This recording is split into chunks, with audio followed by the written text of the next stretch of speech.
Okay. Get the virtual camera on. We should be live. The other computer's screwing up and I need to pull it and redo the video card. Why is it that the new version of OBS insists on undocking the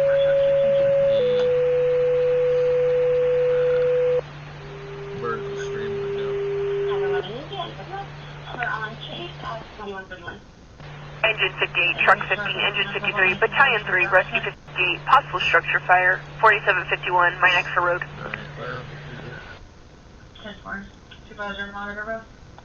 Alright, okay, I think I got this other one going here. Let me check my speakers. So we should have YAVAPAI County Public Safety. The other feed is down. Perfect.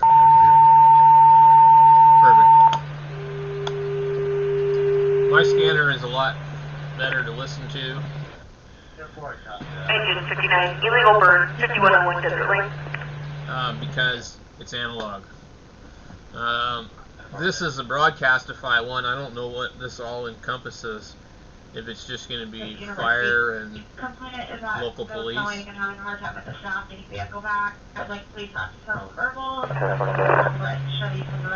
So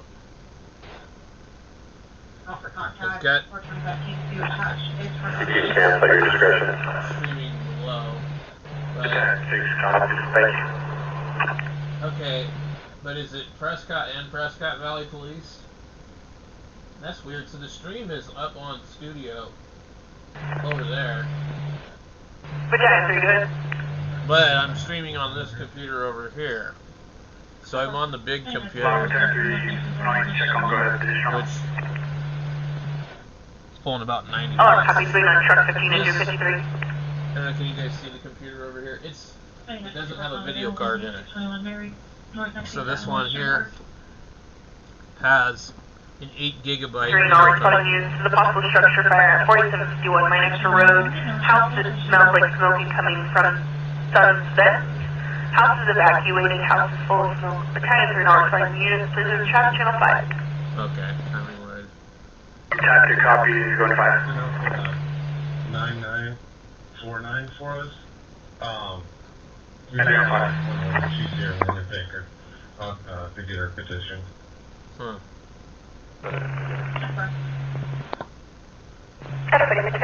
Okay, well, so then what was the difference between that stream and this other one?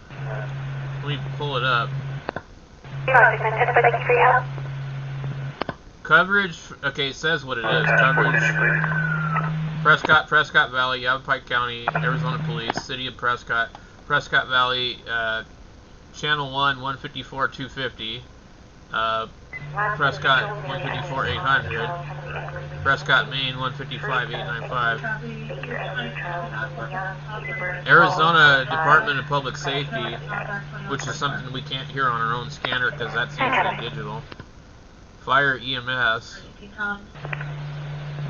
Groom Creek, Mayor. Engine 75, possible structure fire, 4751 North Minor Spur Road, spot with engine 58.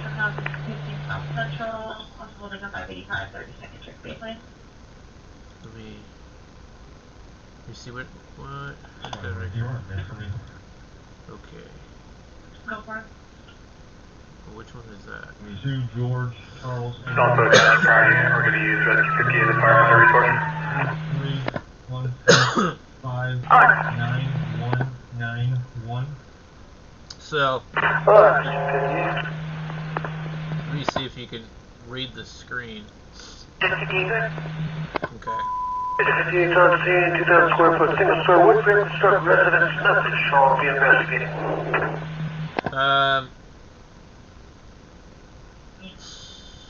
Should be only one microphone. So, see this one here? It says offline. That's the one I usually listen to. Story wood frame, nothing shall be investigating. These two here include Verde Valley, but that says it's a stereo feed. Left, it says left channel equals channel 8 simplex fire ground technical. Right channel equals repeated working channel vertical. Priority 110, respond to possible structure fire 4751 Mexico Road. This traffic will be on channel 5.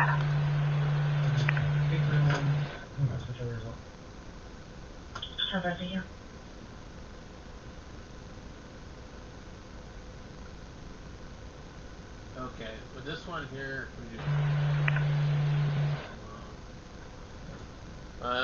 but see these ones are Southwest Yavapai County and Northwest Maricopa County, law enforcement and fire. But it says due to ISP or connectivity issues. So it's really similar. Yeah, I hear the echo. It's very similar to the other one, but it covers more stuff. Houston, Command, we were suspicious in the area of 4925 East Red Rock Drive, Lake Montezuma. 4925 East Red Rock Drive, Lake Montezuma. RP advised he hears children screaming, possibly something mentioned about a firearm. RP cannot see anything, only hears some. Advises they're approximately 200 yards out from his address.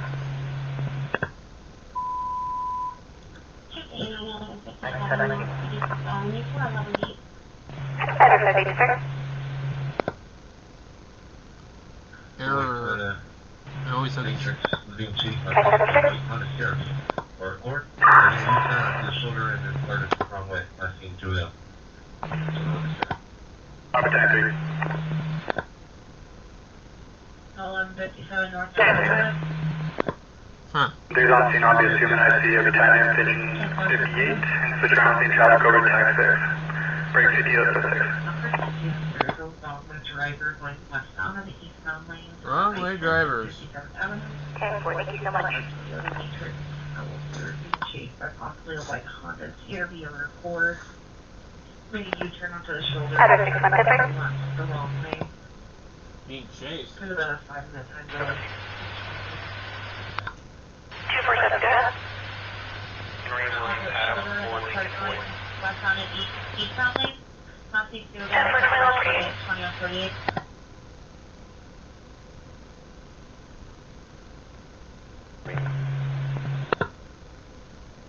Sounds like a possible road rage.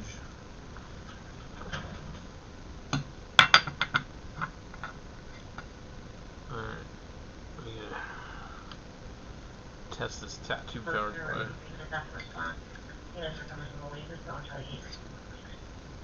God, that lady just mumbles so fucking mad. 1029 Arizona, Henry William Adam, 4 Lincoln Boy, 3227 on 2020 Hyundai Santa Fe, Joe Michael, Kozak, Buckeye, at 2149. The wrong way driver is being chased by another car. That's why they're going the wrong way. They're trying to run for their life, I guess. It's probably a road rage. We can 36 Charlie. Hello, my seat. You good? My C-58 support light haze smoke inside the house. We're going to see if that's the trouble getting forward. I can keep you inside. Arm copies, engine gate. That smoke inside the house, that's heating, finding source. 32 King.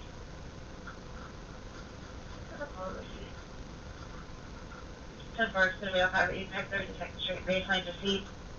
There's an bumper in eastbound lane, 32nd Street, 24th Street on baseline. Streets has been advised, no one per contact, 2150.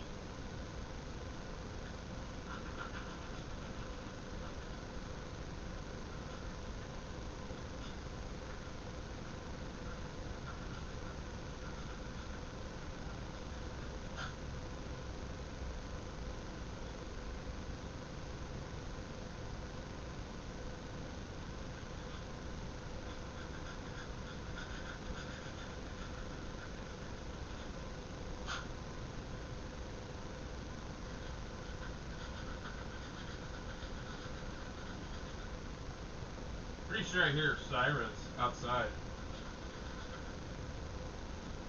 Yep. Yep. Sirens and crickets.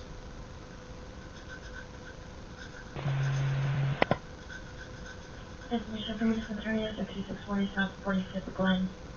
Turn unwanted people in the neighbor's house. Bass music. A lot of vehicles parked in the area. There's no other contacted for information on the 2161. That dispatcher lady needs a new job. She just is not cut out for dispatching. You were unreachable. 961 Henry at 500.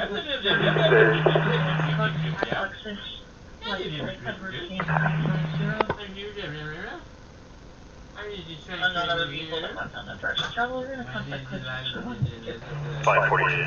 I'll back. You can actually just send it for you. I got it. Watch your ticket camera and report it to Division 1. Report it to Division 1. That's going to be 850 account. You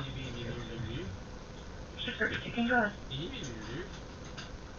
I've never heard somebody so mummy.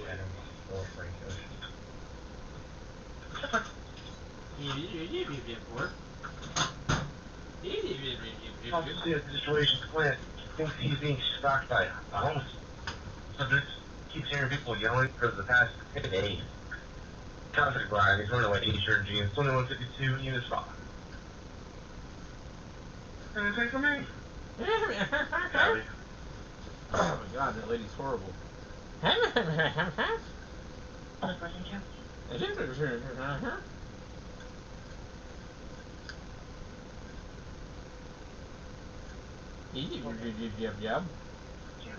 Yeah.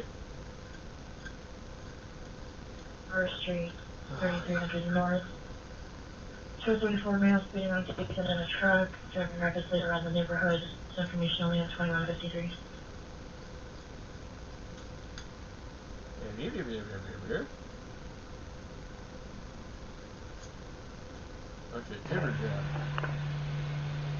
I got it, easy.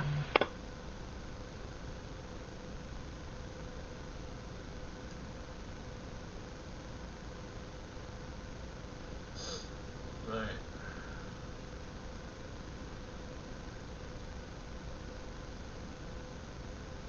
I gotta see if this thing works.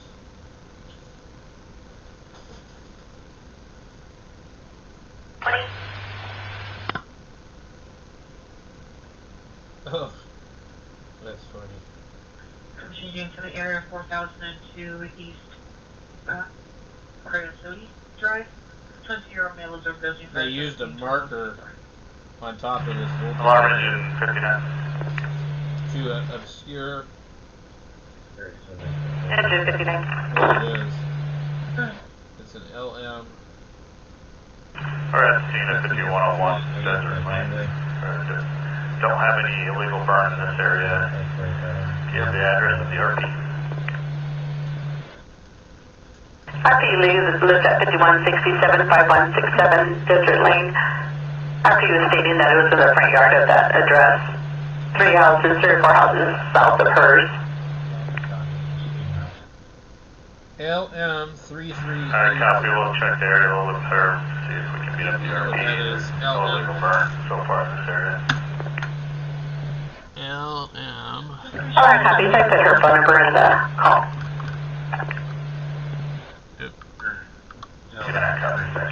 It is a 5 amp 40 volt.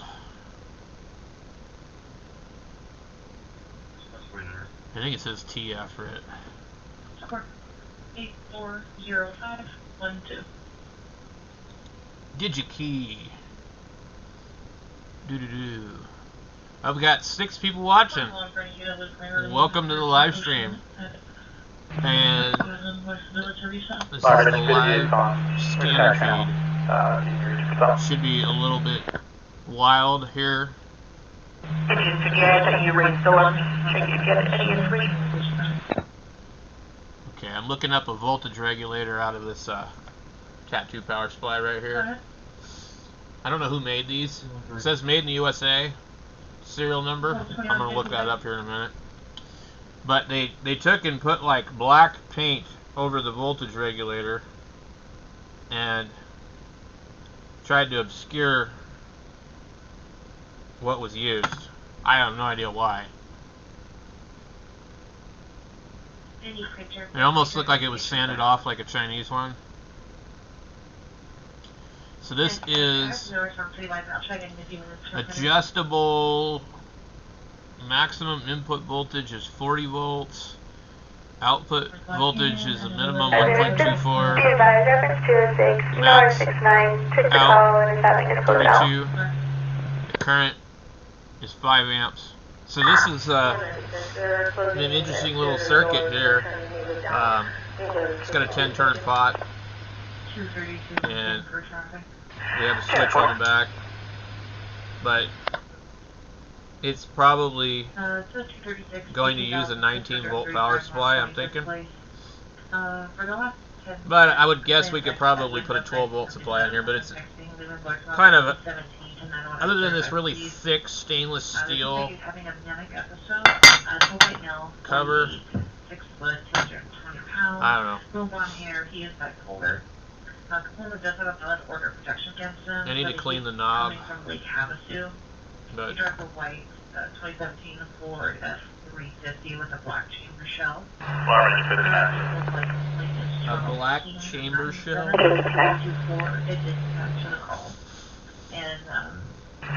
Correct address is 5061. Put up some fire. Alright, let's see if we can. And 232 John, I copy your backup, and it'll be Wendy for contact.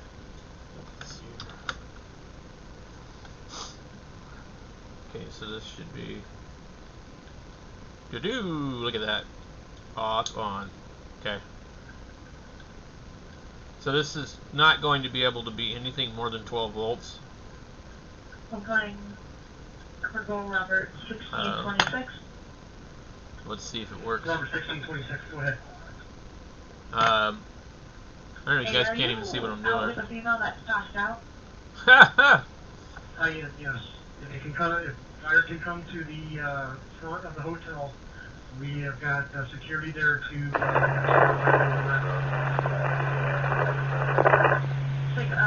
We had a transfer call over to them. I'll call them to make sure they know that. Gotta clean the knob, man. Put it in an ultrasonic cleaner. Go ahead. Look, it's my mesh plastic. Hello? Huh? So these things, once you put the battery in it and print it all up, it looks pretty cool. The screen times out. I don't know if I can just like reach a screwdriver in here and just go boop. I'm gonna bring up the screen. Mesh-tastic. You guys thinking on their There's quite a bit of delay here. Anyway. So I need to get another one of these printed because I have another one. We could use this little tiny case and just put like the little wire antenna in there. But I have a Harbor Freight knob polisher. Ultrasonic cleaner from Harbor Freight. I think it's what it is. It's just a little tiny thing. It was at the thrift store. And we got Eric. Did a notification go out? I don't think so. I have to look at my phone and see. So I'm just trying to figure out what the algorithm is doing. We got connection 6 of 6 online. So Mesh-tastic. The coverage on Mesh-tastic is absolutely phenomenal. We're getting all the way down into Phoenix. But I don't know what to do with it now. Damage is 46. Discretion is a neighbor dispute at 4620 West Dow, 651 at 60th Plain and Elm. I'm going to be overhauling right now. Focus the light. Got, let's see here. Clear, hot source in the attic. Oh, look, the Tucson killer dude is on the news. Lincoln, I can. That is going to be the Fire 5/15 of 2026. Convicted felon carries out prison murders in Arizona. Bragg up Ranger Road. And we'll be just in the back house. About it. 1 million views 9 days ago. The back house comes up and clean it and have them removed. House plans to make sure that the people in the back house are okay. Aaron is 2202. Can I get back up? 723. Pepper.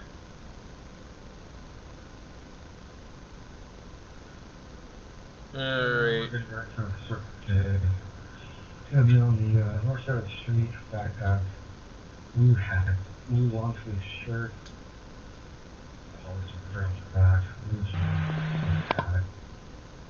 Who stopped protesting? Yeah, I was watching it yesterday, Eric.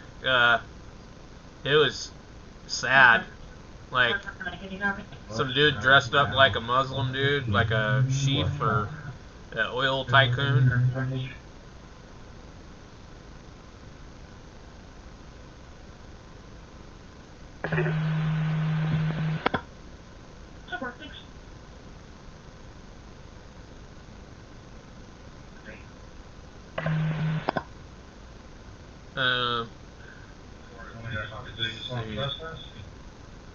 Let's go try to locate it for you guys and reduce code 2.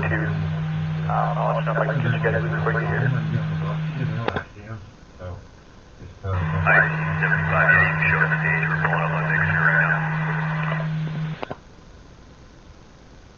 Source number weapons, exclusive item, left in a gray smaller vehicle, last leaving in the front of the direction of travel.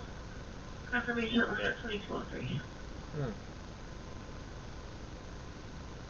Forget what the heck I was looking for. Oh my god, brain fog. Complex. There are about 30 plus people stand in the courtyard complex. Oh.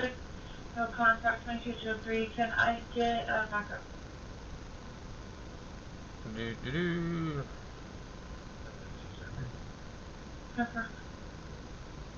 Okay. Well, it would have been nice if YouTube would have gave me a notification. Starbucks. Alright, anyway. Let me get back over there.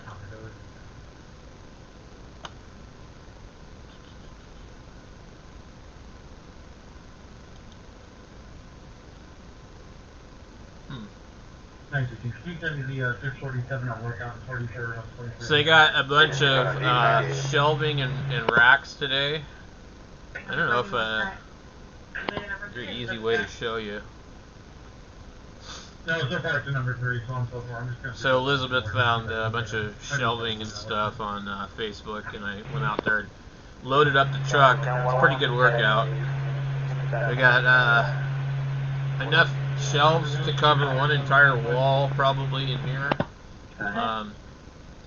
It's like metal racks with the plywood. See if I can pull it up. On the 3rd floor that's passed out. Another fire crew is coming to take care of that one.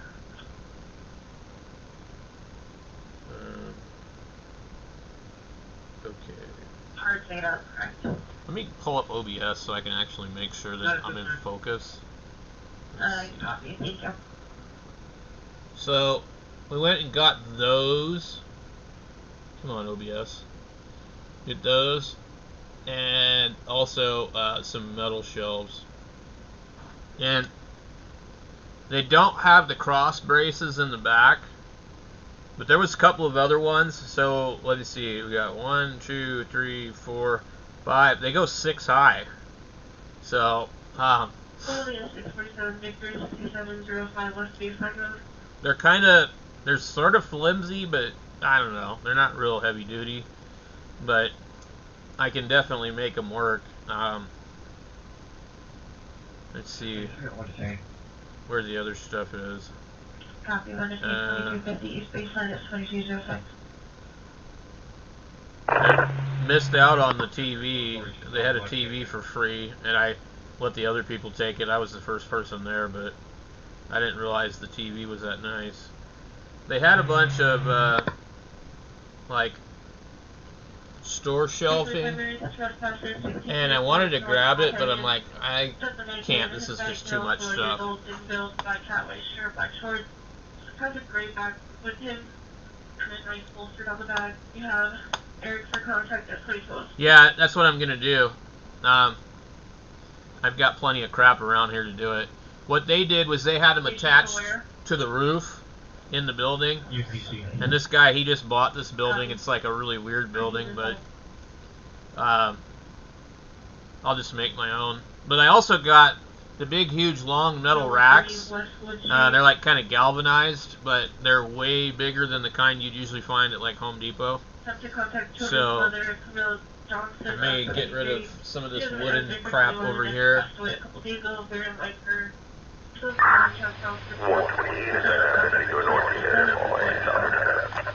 But it was a pretty good workout getting it all done. I mean, like, I had to tear all this shit apart and take the shelving apart, because there's no way you're just gonna like grab it. It was like over 6 feet tall and about I don't know, maybe the metal shelving was like maybe 10 feet long or something.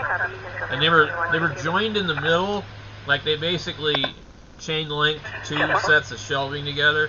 So I won't have enough to build the whole thing unless I put them together like that. And then they had them like staggered. It was really weird.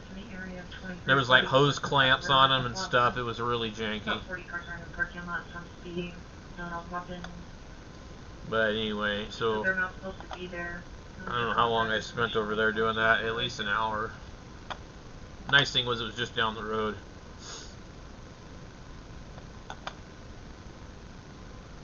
So that might actually work out good, because I've got a plastic shelf in the corner over there, and I could get rid of that thing. Or maybe over here in the middle. I don't know. I definitely got to make some changes. Anyway, I'll be back in a minute. I'm going to go to the bathroom. Information only. That's what he told me.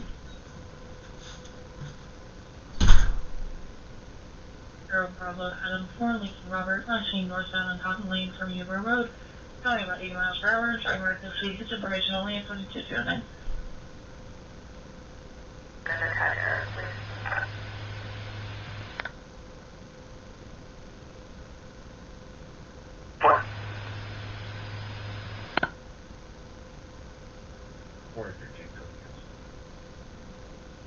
Go.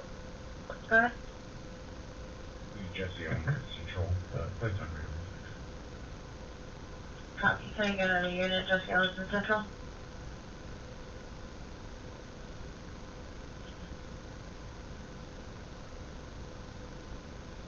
Another unit, 40, I'm sorry, Jesse Ellen and Central DCs. 2210. So this is good.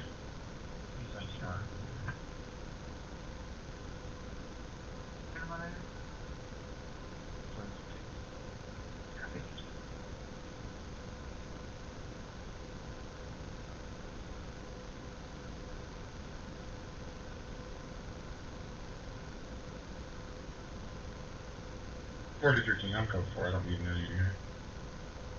2298, copy. Okay. Super, thank you. 32nd Street and Randolph Road, out with William X-Ray Adams 360.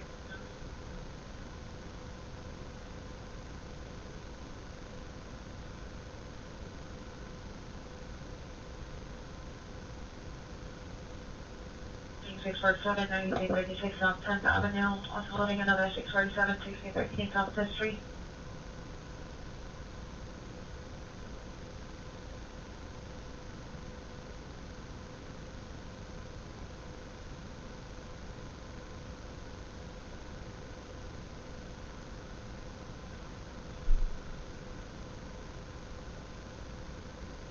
923, we're to the Tahoe that's blocking the furthest east from the scene. Can you cut your lights, please?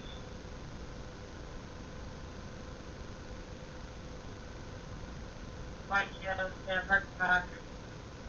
2211. Can I get back up? Southbound 17-339. Super 310 your mind, let's go. 22.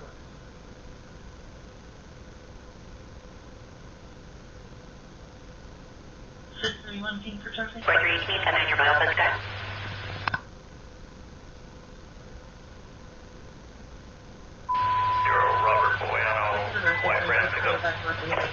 What's your updated 1020? That you need to back up for me, it's really 820 below. 336. Correction, 337. 22, Copy, it's going to be a domestic 8000 South Arizona Grand Parkway in the lobby. 243 negative 1029, Arizona Boy, David Adams, 0 Robert Boy, 2626, 2019, Ram 2500, Christopher Inez, out of Glendale, 2212. 10-4.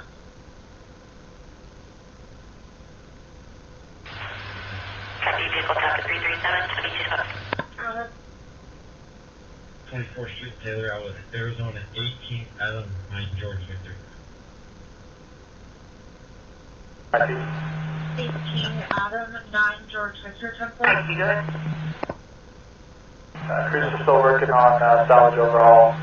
We're going to be releasing engine 75. There is a 5160 on Elm Street. Because of this tip one while they're moving around, it's geared to be aggressive. Release engine 75. Completed at the state that the dogs live. That's affirmative. We're going to call it fire under control. So working on full screen. Copy, break engine 75, you can cancel. 2510, 48 Street, Have a good night.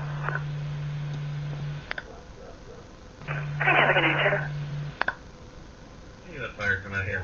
The one on the scene just let me see. Says you might Control have some 75, test giving you. You can show me in quarters. Hi, copy. I'll show you in quarters and have to be 2214. Thank you. You have a good evening as well.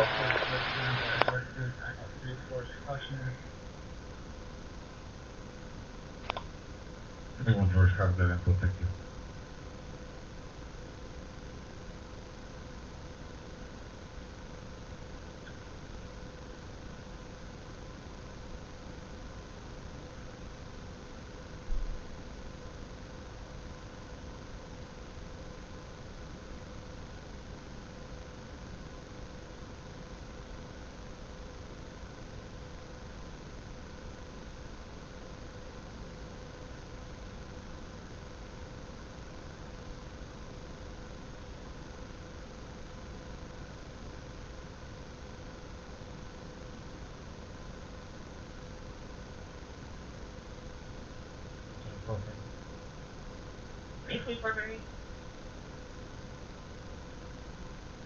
You're up there, go turn 22, 4, 5, 5, 5,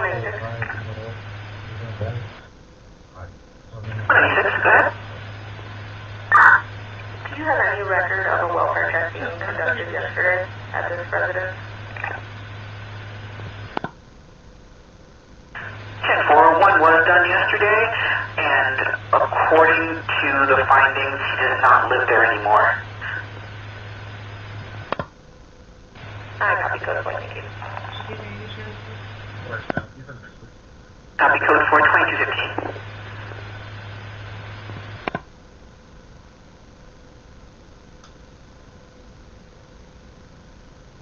Pictures on 6th Street in Millville, black box of black female with jersey with cops, please. Feel 6 hours worth of stuff after being verified that the one user got the right value would come back and view my last days in the other direction like it's blocked for our vehicle. We're in the contact with user 2.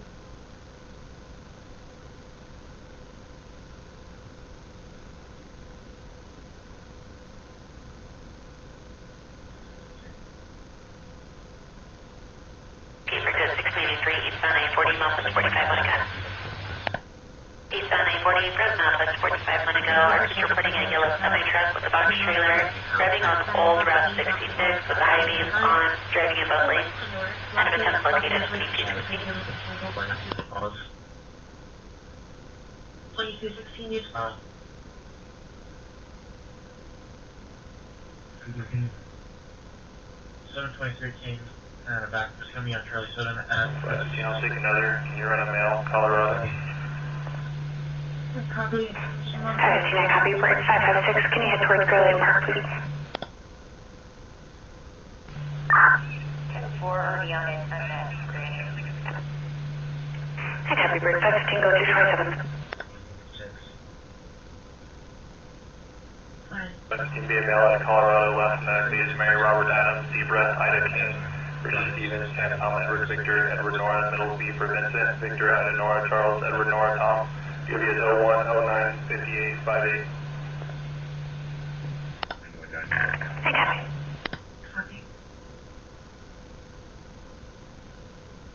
For use in the area of 7747 West Berkeley Road, the 901 broadcast, completed serial effects on his head and is now bleeding, non-life threatening, including area 17, information only at 2217.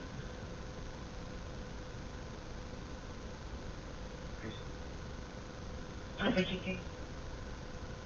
6, he's going to be on Tuesday. Southern negative 29, turn Bella, Colorado, North Arizona. Outlets Arizona X-rays, Lincoln Adam, 0 Sam Paul.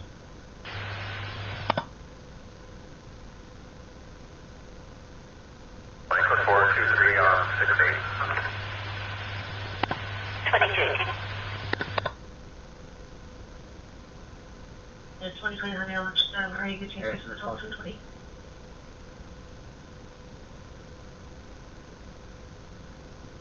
Sorry, hearing for an info.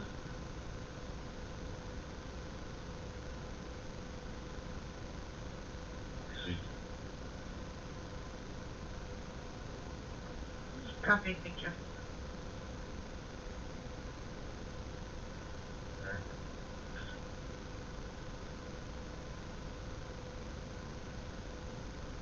Teaching. Sorry, copy, thank you. 63014. We update the 22 3629 East Blanche Drive. Sure. Good. All the lights are out, so it's too dark for description. I want it to be removed. No contact, 2219. Can I get our up? Midnight, 8020 was right now. Thank you. But I'll be on that 17. 515, copy, FSTs at 2219. 3220 was right now.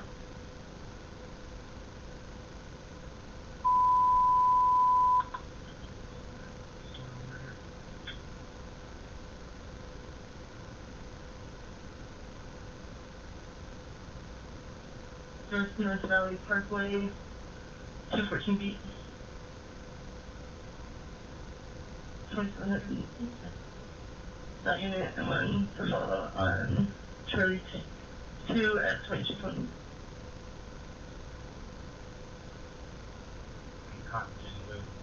Arizona X-ray Bravo Adam, 8 Paul Victor.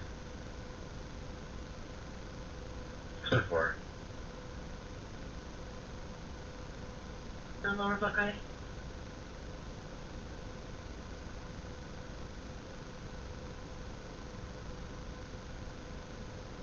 And that place couldn't make names to a Dodge Charger.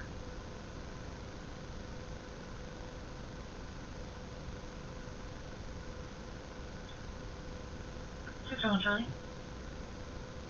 There would be a fire out here. One of the drivers is wanting to get checked out, so he's trying to hurt. Sure.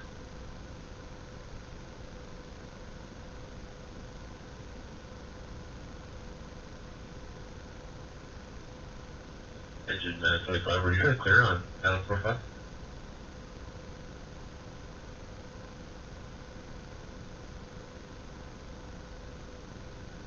Engine 925.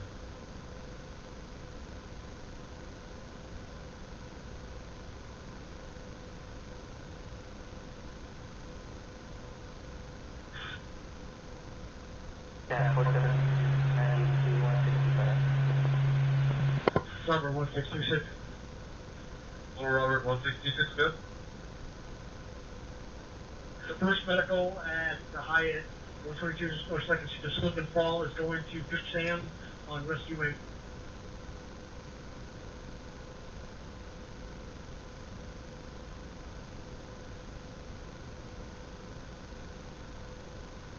Is there a surgery copy?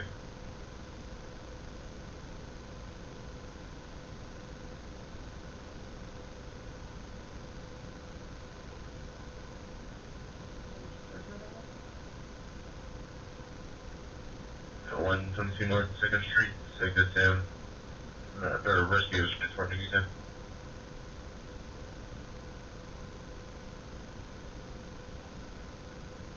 Paul Robert 1626. Did you want me to put you on a call? We didn't make a call off originally because these were just fire responses. Oh, okay, I got it.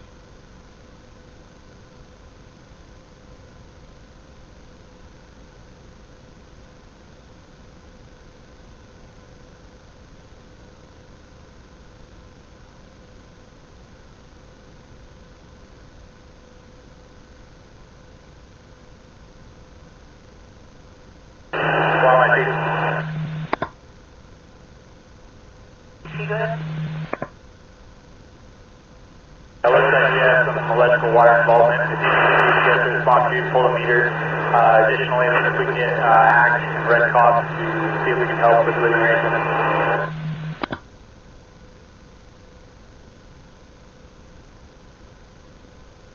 613 Kings Rental. I copied the electrical wire involvement. Can you repeat the rest? Looks like we just got a duplicate call saying the subjects are separated. We also caught from the Toyota. Sorry, for the started with cars on 1 big red for second ring.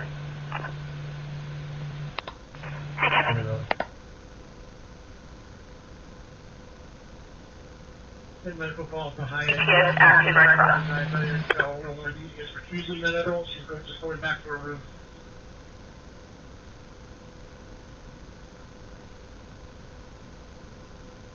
Hey, please, my right now is by 1823 Road 47th Drive. So it's an S1. There's any neighbor in a black Chevy Tahoe. Because of the Lincoln Adam Henry Frank Adam versus Town GMC Sierra. Neighbors trying to drive off and in a verbal with the other driver. You have Rebecca for contact at 2224.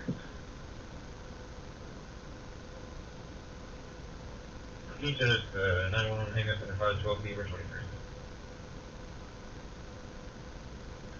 Copy. Number 20 North 7th Street to you. 2220.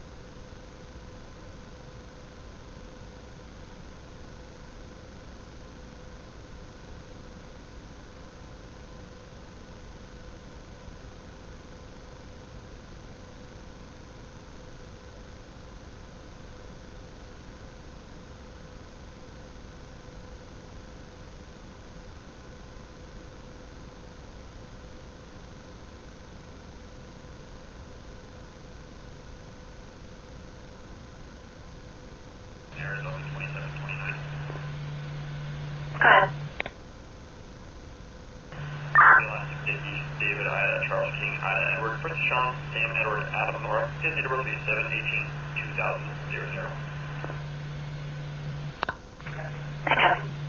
Verify at 56th Street and Thomas, 714B.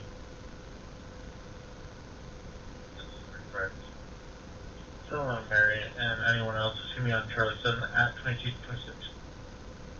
And David. Thank you, ma'am.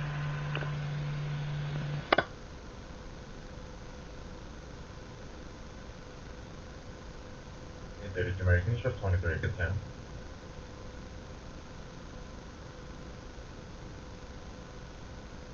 Office. anonymous caller. We got a duplicate today in a gray Hyundai Arizona Bravo Area Zebra 2665. Was doing down into the parking lot, hit a fire hydrant, 14 while I'm get out of the vehicle and ran in a direction of travel. Fire hydrant's not legal. Kind of a random question, but would you guys have record of La Paz County Sheriff's dispatch phone number? If you could add that into the call. Just northeast in the tunnel under the SR-51, there is last week a large group of... We do have that. Stand by. 50 younger people, none with weapons, 18 to 20 vehicles parked down the street in the tunnel under the SR-51. 21 contact other residents, 621 King, I copy attached to the 2227. If possible, can I get maybe one more unit?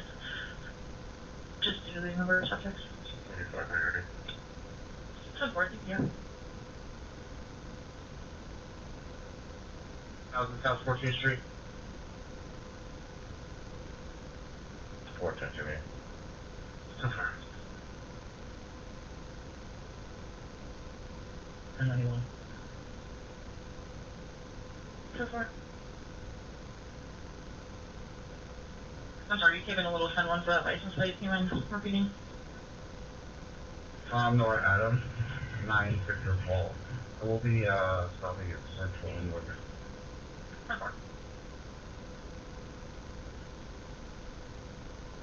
Thank you for being copy of message for 11 at the Resort Biltmore. I get a unit. 198. The fire department put out, but they saw one male on the ground and another on the phone. Fire called us because they don't have no company, so they want to go to the vehicle. 2228. These are too much fun.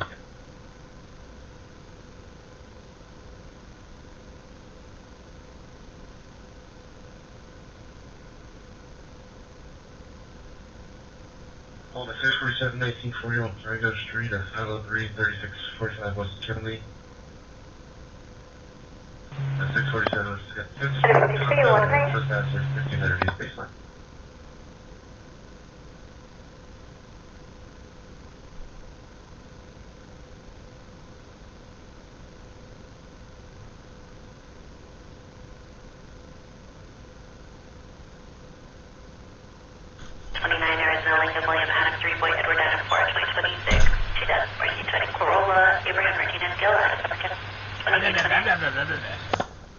Oh my god. They want to make it 7962 maybe. Oh, let's see. What do we got on the radio? There's traffic for domestic at 1401 North 35th Street, 730B. 600 versus a white kid, red cloth. Frustrated with the other vehicle construction in a minute. Either we should tell her that she can. The lady sounds like her jaw is wired shut. Kevin, you ready? What's up, John? Ocean. Maybe it's an ocean, sir. No more soda. That's nice.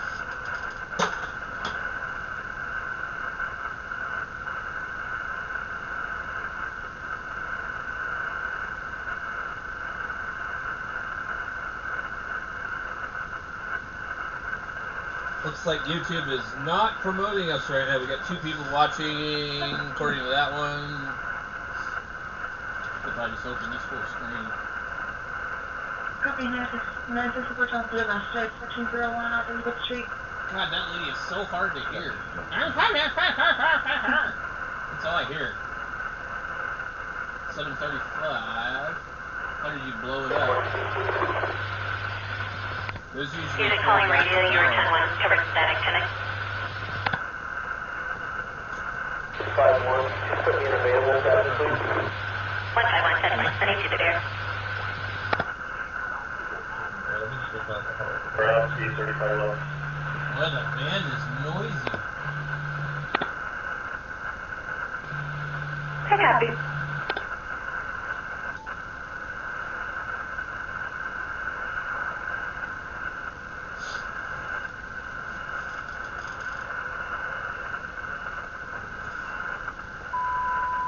It's a 962 from me to out in Thomas with 14B. In the back of the city on Burley, 831.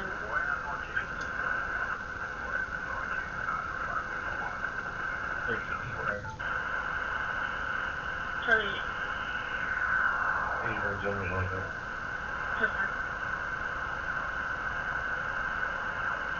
Three shots. Just less than we go, nothing else sooner than this situation. I cannot understand these people in Phoenix. That P25 is so hard to understand.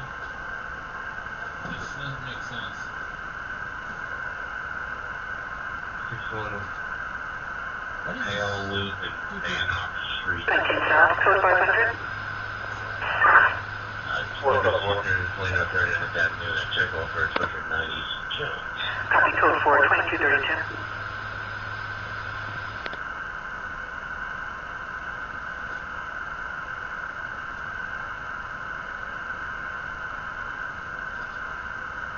Oh my god, this computer's driving me nuts. The stupid CD player keeps opening and closing. I'm not getting the damn thing. Going to Pressure 16,000 manager 2 North 31st Street.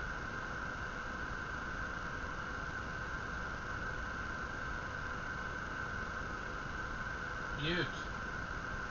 Unlock.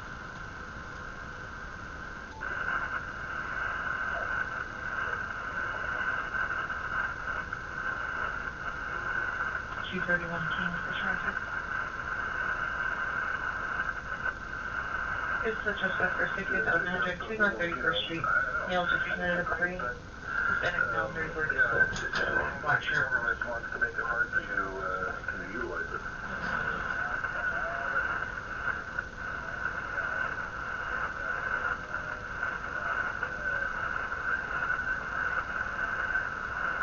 It's CalDOT, it's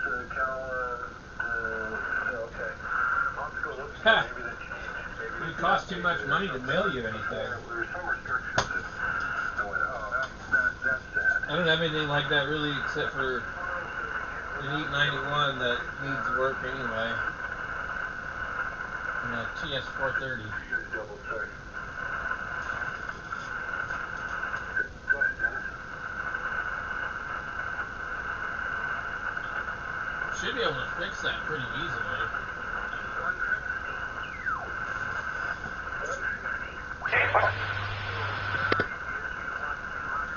I'm trying to think of what it would be, but it blew a fuse and still won't power on. Well, was it getting hot when it happened?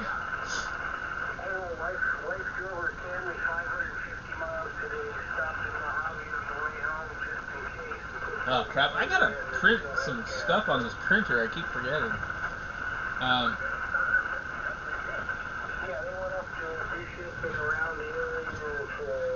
I am just not getting anything done today really too much, as far as some of the things I had planned on getting done. I need to test this tattoo power supply too.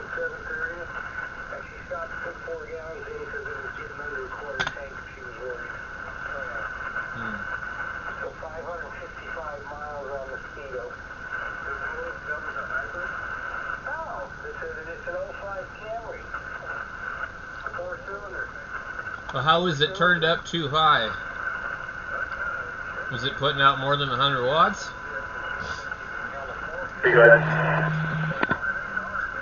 And if it doesn't receive or power on, that's not in the transmit section. That's in the power supply section. There's another fuse inside the radio itself.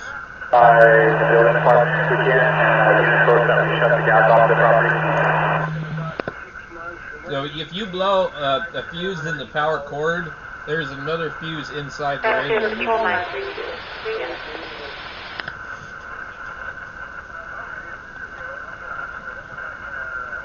No, I do a hybrid too, but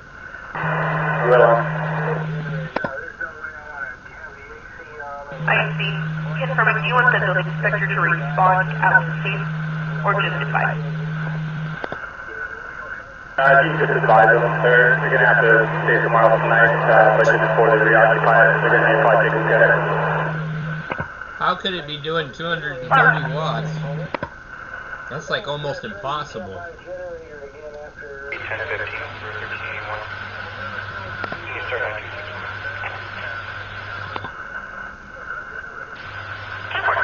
Well, all you got to do is open it up and look from the power cord and follow it on the circuit board and look for burnt parts and just replace them.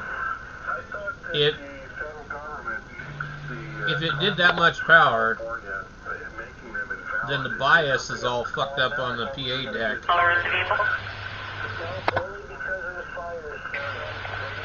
I mean, you could see like 130 watts out of those things if they're running a little hot, but well, it's a lot cheaper to fix a broken radio than it is to buy another broken radio that you have to fix anyway. And so, unless you go buy something new, you could be potentially buying something broken also.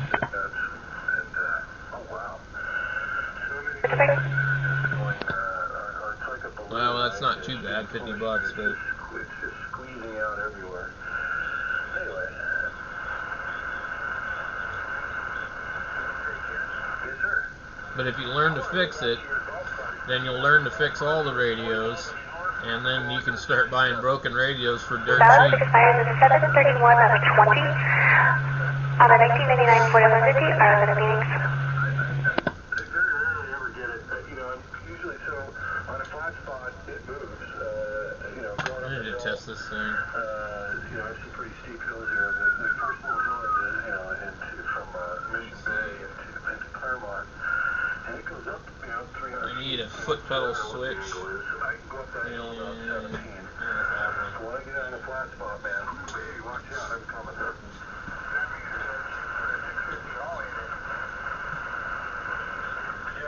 It's pretty cool. It's the Chinese version. It's evolution, and it's basically what is it? It's a 51.8 volt lithium-ion battery cell. I think it's 6,000 watt hours. I don't know. I can't remember. But yeah, you know what? It's a great thing for me and the wife. The wife takes it to the grocery store, and it's fun because you can just kind of move around the neighborhood and wave at everybody. I love it.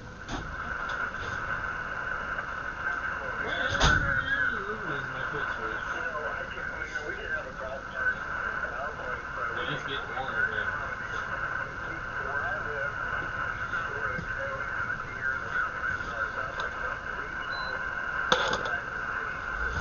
Right.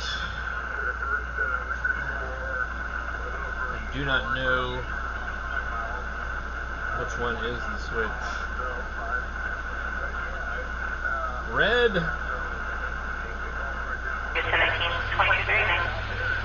To that, to that. That is going to be the switch. Now we need.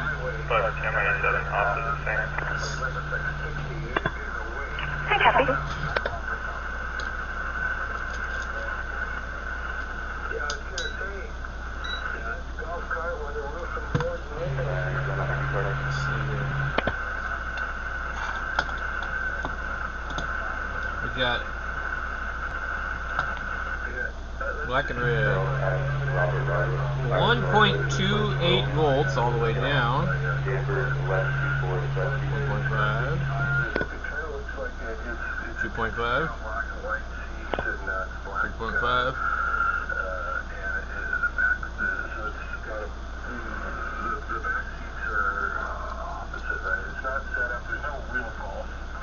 Negative 29,000. 10.81 volts.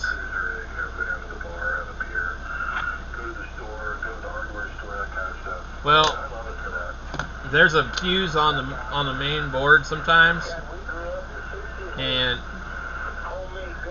you probably burnt a trace inside the radio where the main power comes in.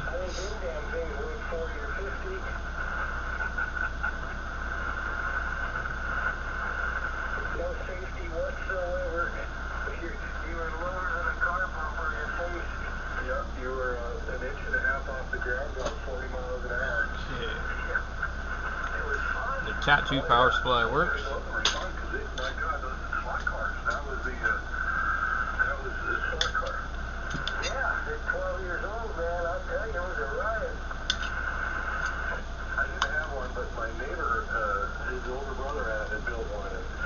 I got to drive it, not often, but when I did, These guys are telling fish stories.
That's funny.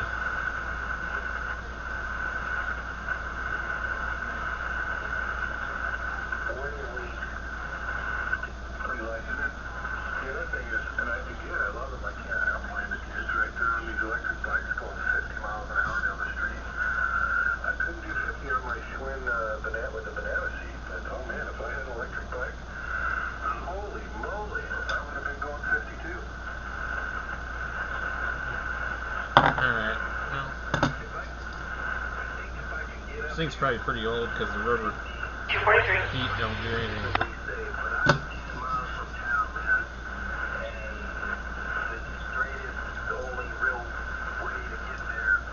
Whoa, we got 5 people on here. Oh my god.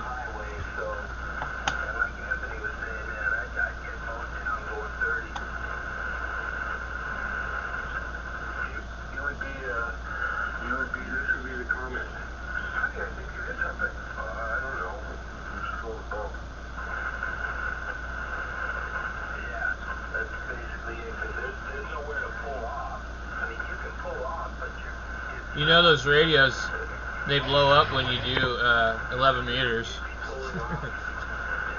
I'm just kidding. I just still don't know how it could be doing 230 watts on FT8. Be clear with 1015 101, cut long.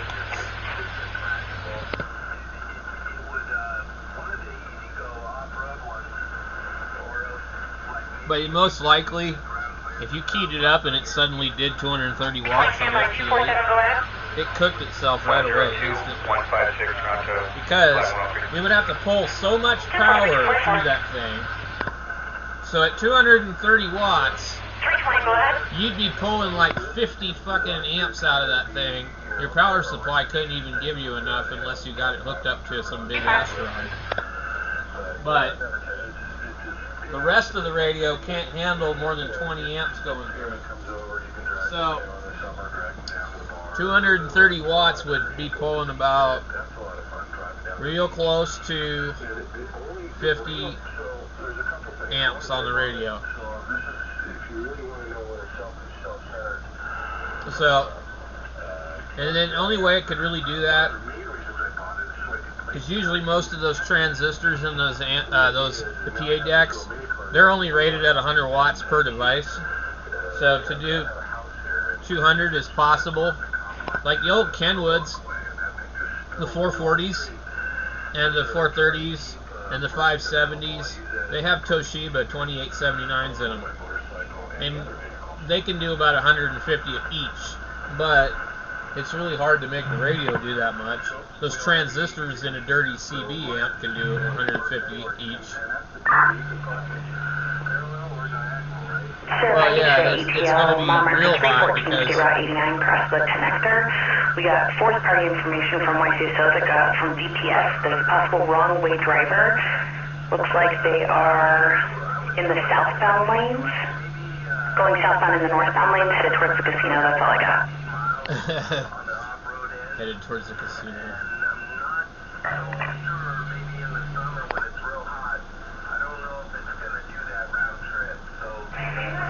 I'm sorry. It's going to be a 2022 Toyota Corolla, Arizona 20th King, 3 Adam, Robert Mary.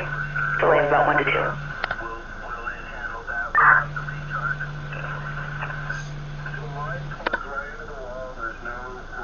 It's pretty common. I don't know why. That's the second one tonight, Scott. We had another one, but I think they were getting chased by another car.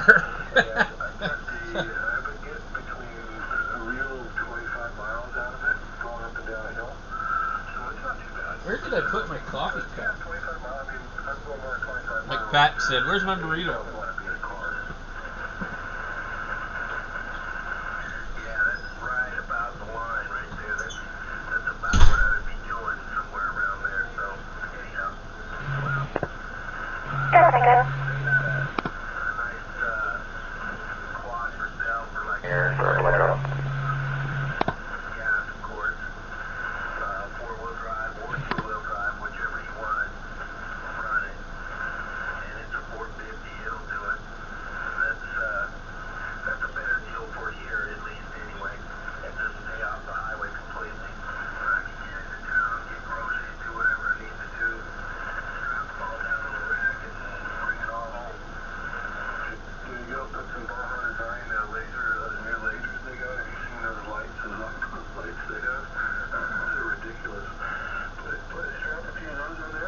Just got a call from from DPS. DPS is saying it's now at mile marker 318, which means that it would be northbound in the southbound lanes. I have not gotten any 911 calls in it. I'm trying to get clarification. Thank you.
If you're not 10-6, you might meet me over at the dealer.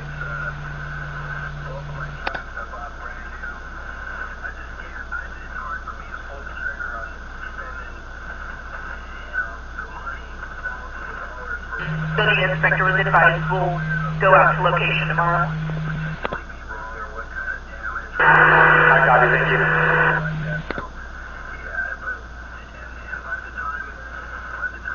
An old picture of the car, so you know what it looks like, and the 28 comes back negative and valid to an address off of Dreamweaver in Prescott. 10-4, thank you, man.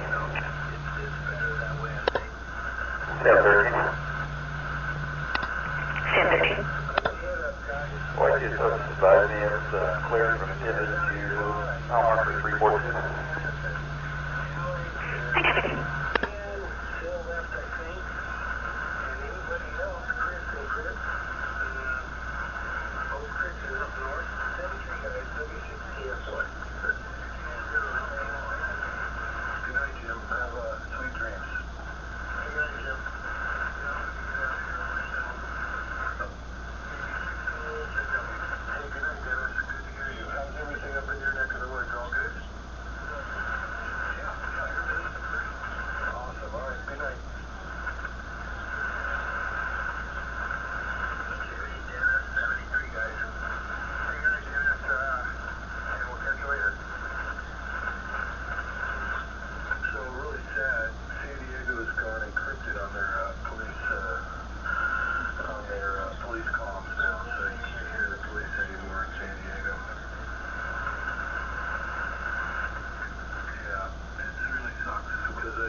scanners, digital, scrambled, encrypted. I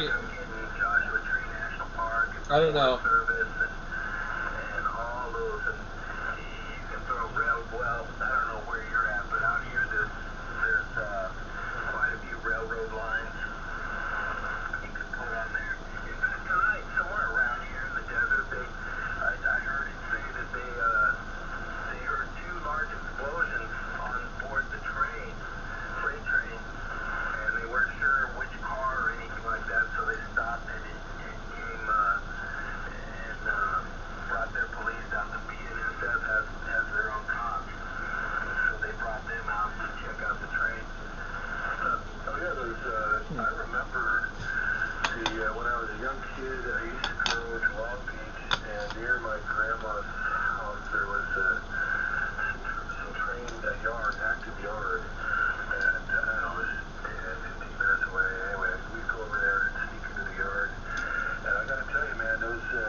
I got no energy today.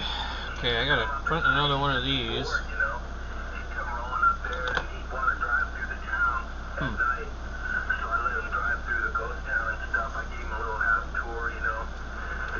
Need to find a cord and a power bank.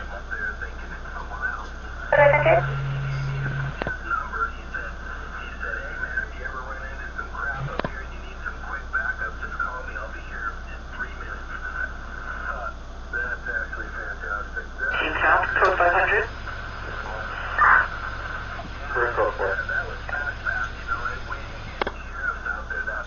Copy code 4, 2257.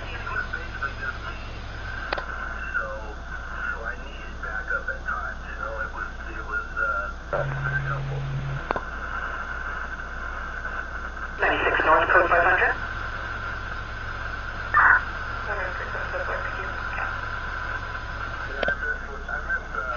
Copy code 4, 2257.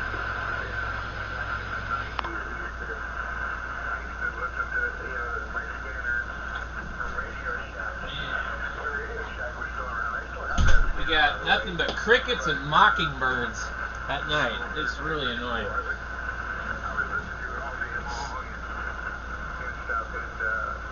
Let's see.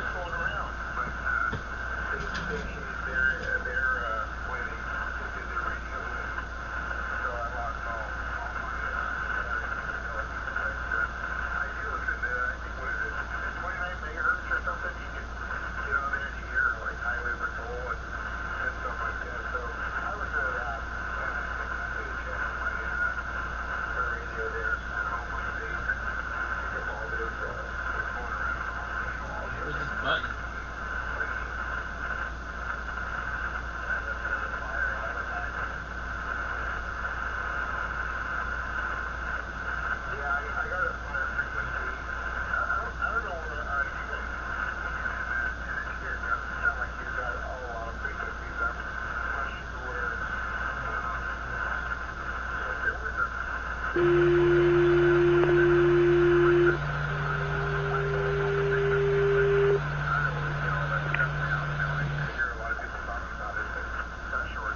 Engine 71, Medical, 910 Gurley Street, apartment 46D is it David? They really do a good job of updating everything and tracking it all, correlating databases. That's a good one. I'm listening to, I've got an SDR here, and I've got all of the police frequencies programmed, but it's just data. There's no, I don't have a decoder. I need a decoder ring. Yeah, I concur, Ken. Anthony, I was going to say the same thing when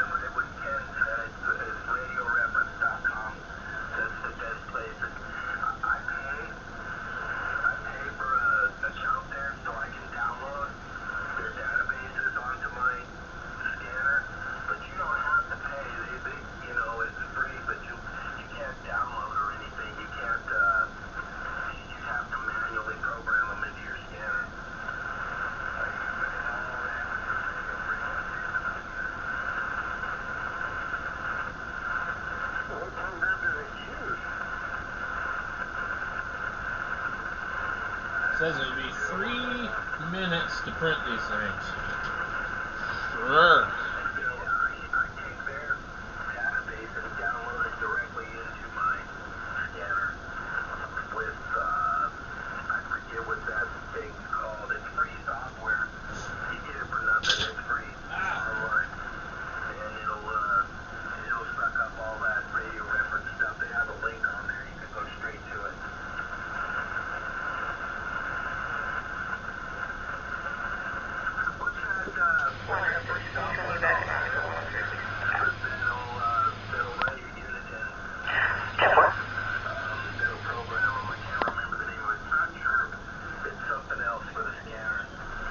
Yeah, I've heard about the hawks eating the mockingbirds. Those things are annoying. This thing sits out there all freaking like all night. It's quiet during the day.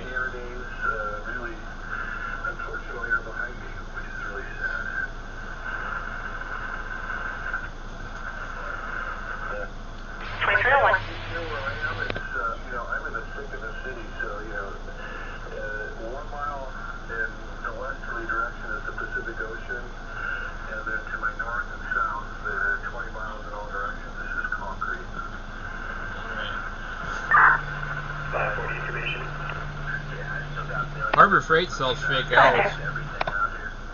I saw some fake owls at the Goodwill one time.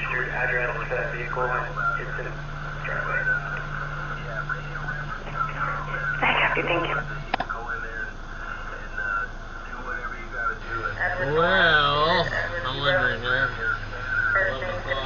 They didn't have that many people on here, that just the core group of people. Wonder what YouTube is doing.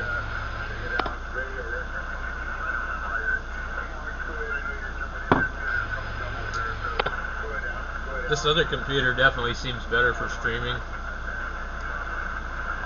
The video card. Pull up the system on there. Intel Core i7.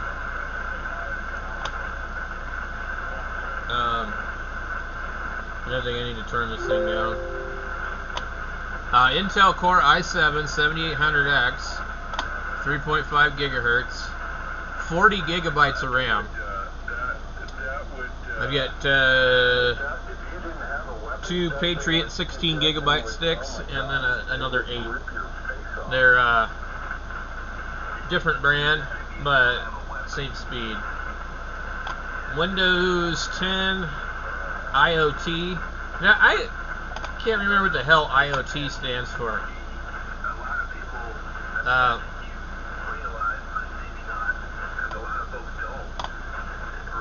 I don't know what the video card is, though. I don't know if I have a way to look it up.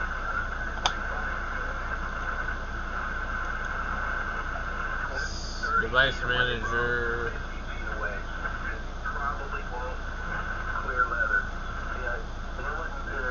NVIDIA GeForce 750 Ti? I didn't think that thing was in there. 196. Your subject is negative 29. Showing valid D. David. Copy code 4, thank you. Copy code 4, 2304. Oh, I changed the video card in here. The big card is not in here. But this card seems to work good for video editing. So we got a GeForce 750 Ti and 40 gigs of RAM. Oh well. Anyway, I thought I had the 8 gigabyte deal in here. This is actually a pretty neat computer. I put it into power saving mode, so it's not pulling 120 watts no more. It's just sitting in like 70 to 90, I think, all the time.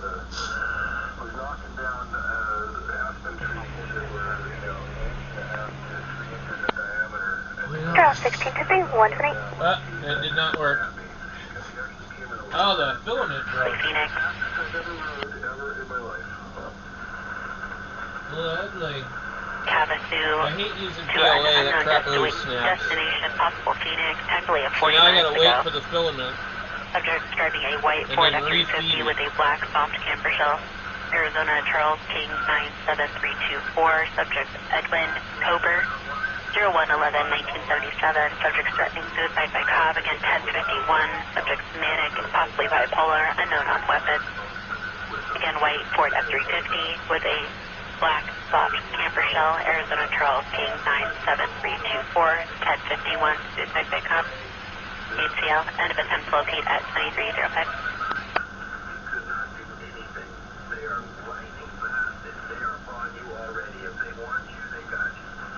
Yep. They are the perfect killing machine. 396 vehicle, I'll be 98. 2305. There's a lot of mountain lions in Arizona.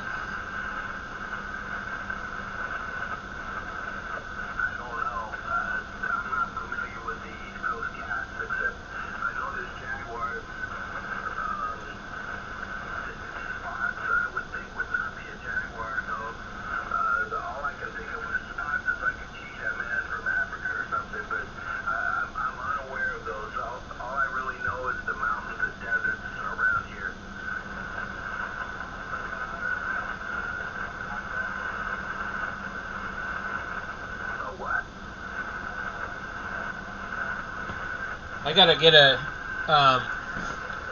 some kind of antenna in a solar panel for my little mesh-tastic. I don't know what I'm gonna do with that thing. Just send myself messages.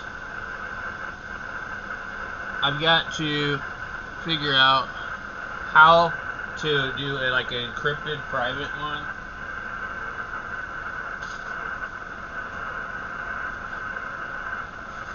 I don't know how to do it yet. Alright, my buttons for my thing have printed. 15, go ahead. Now, We're going to be transporting what's I need to print another case. Show me around. Maybe a couple different ones. 10-4.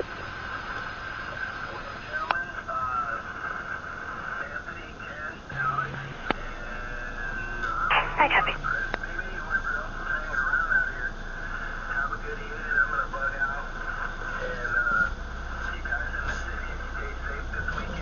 One units attempt to locate for code 693, northbound US 93, Melbourne 28, what a go?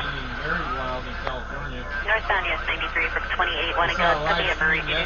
Correction, Maroon, Jeep Liberty, Arizona boy Edward Young, 8364, possible similarity. Vehicles now heading northbound, swerving across both lanes. End of attempt to locate at They all have 2308. these different flags and everything, you know. I just don't know 35, why they don't go back to Lago wherever Vista. those flags are from. It doesn't make sense to me, but whatever.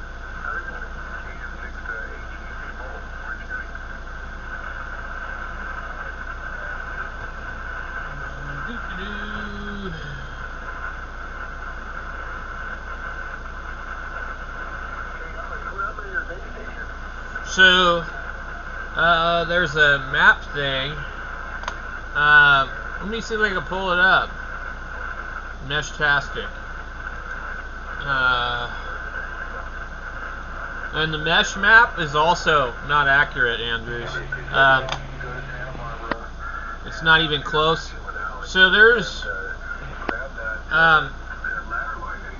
you see this map right here? These particular units are connected to the internet, and as far as I know.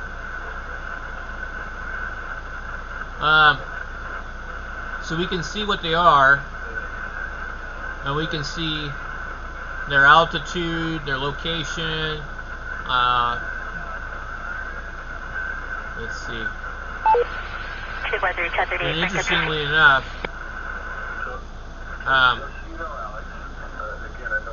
traffic 2330.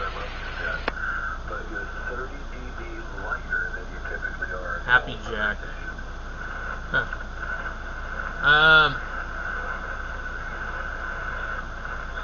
So these ones here, they're not accurate though. These aren't like, there's way more of these. Let me pull it up. So the ones that you're going to see on the map, if you look up mesh map, those are just like actual ones that are like connected, I think, to the internet. But I'm not sure. So let me.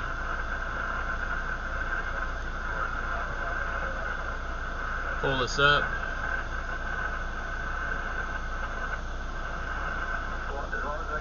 And when you zoom in,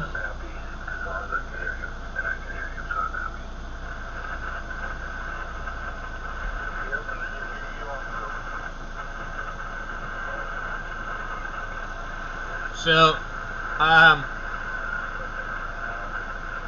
and if you scoot over further, there's even more. It tells me how many there are. So there are, how many nodes?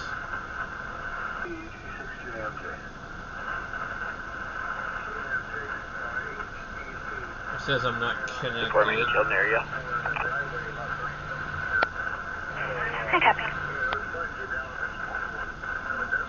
It says 4, 5, 6, 7. It's going to go to about 30 or 40. 15.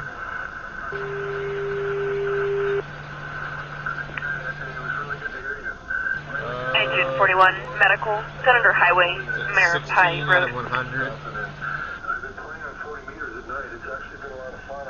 So wherever I put it outside, I'm only picking up 16 nodes and 2 out of 8 channels, it says. I don't know what the difference is. It shows I'm not connected, though. Hey, copy, ma'am, and be advised, the RP called back stated that the juvenile returned home, but they still would like you to respond.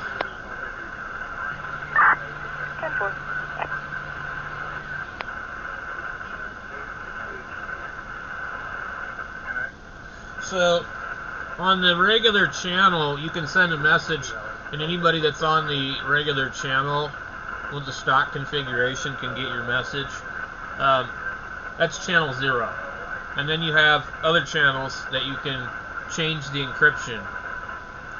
But all of these little things on the map will forward your signal regardless of what they're set to. So you set up a private channel and you can send a message that only you and your buddy will get. Or you can set up a completely private network, so you go put one of these things up in a tree, you go out hunting or whatever, there's 4 or 5 of you, and you can cover like a 3 or 4 mile radius. On your phone, you can send messages.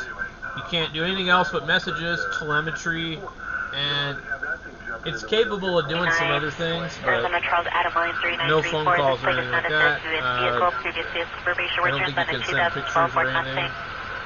Not yet. But I guarantee it's coming.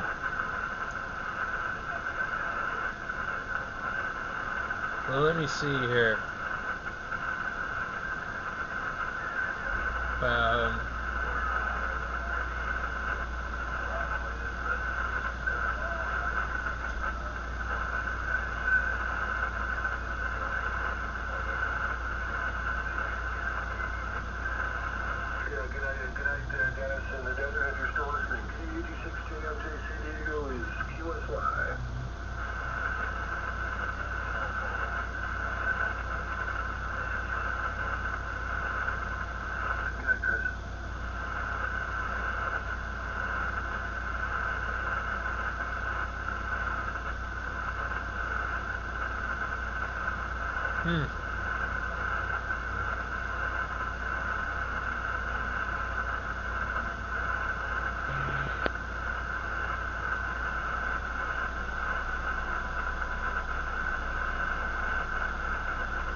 Brad 6, Robert Adam 0, Frank 0.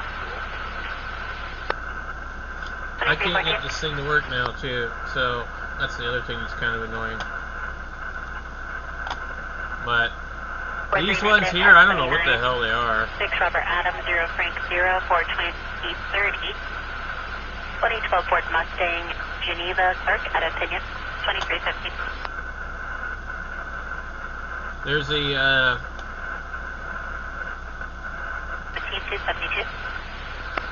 another app.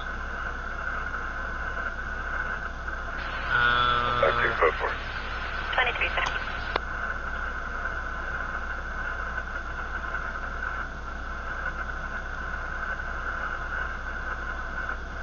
Well, I can't remember. It's something that starts with an A. I'm trying not to use my damn keyboard.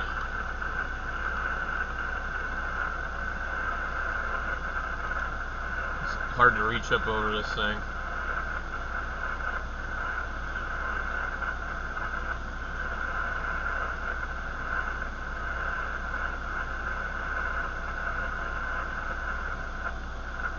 Huh. Let's see here.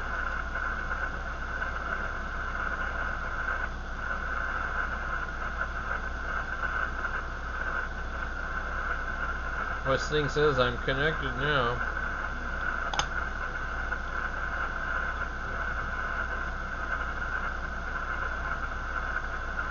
So there's already another firmware out there too. I forget what the heck it's called.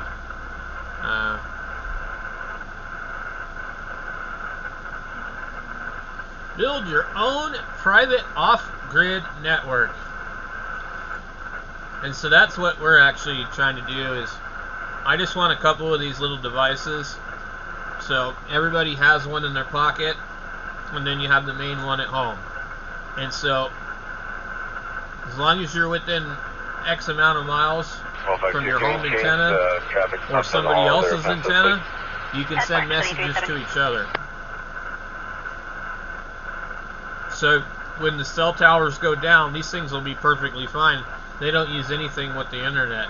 But I guess some of them are linked to the internet. But they're literally $18. So it's the price of a Bofang. Now, what are you going to do with the Bofang? Are you going to be able to stick it up on your roof and relay a signal to Phoenix? Probably not.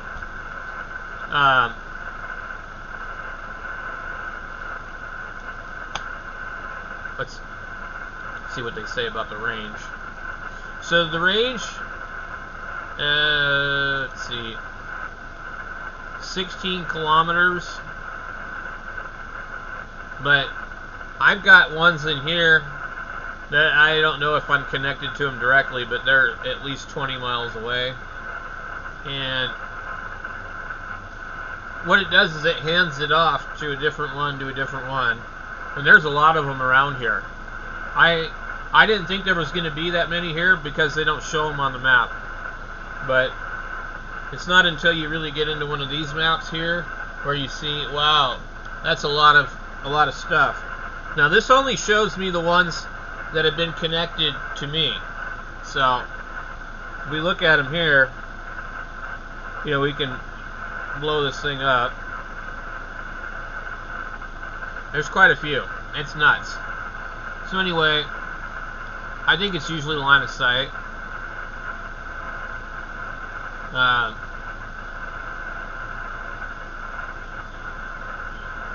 I am trying to find this other thing. Mesh Tastic. It's something with an A. It's called the ATAK plugin. There's also Mesh Tastic Alternative, Mesh Core, Reticulum, and Ripple Tactical.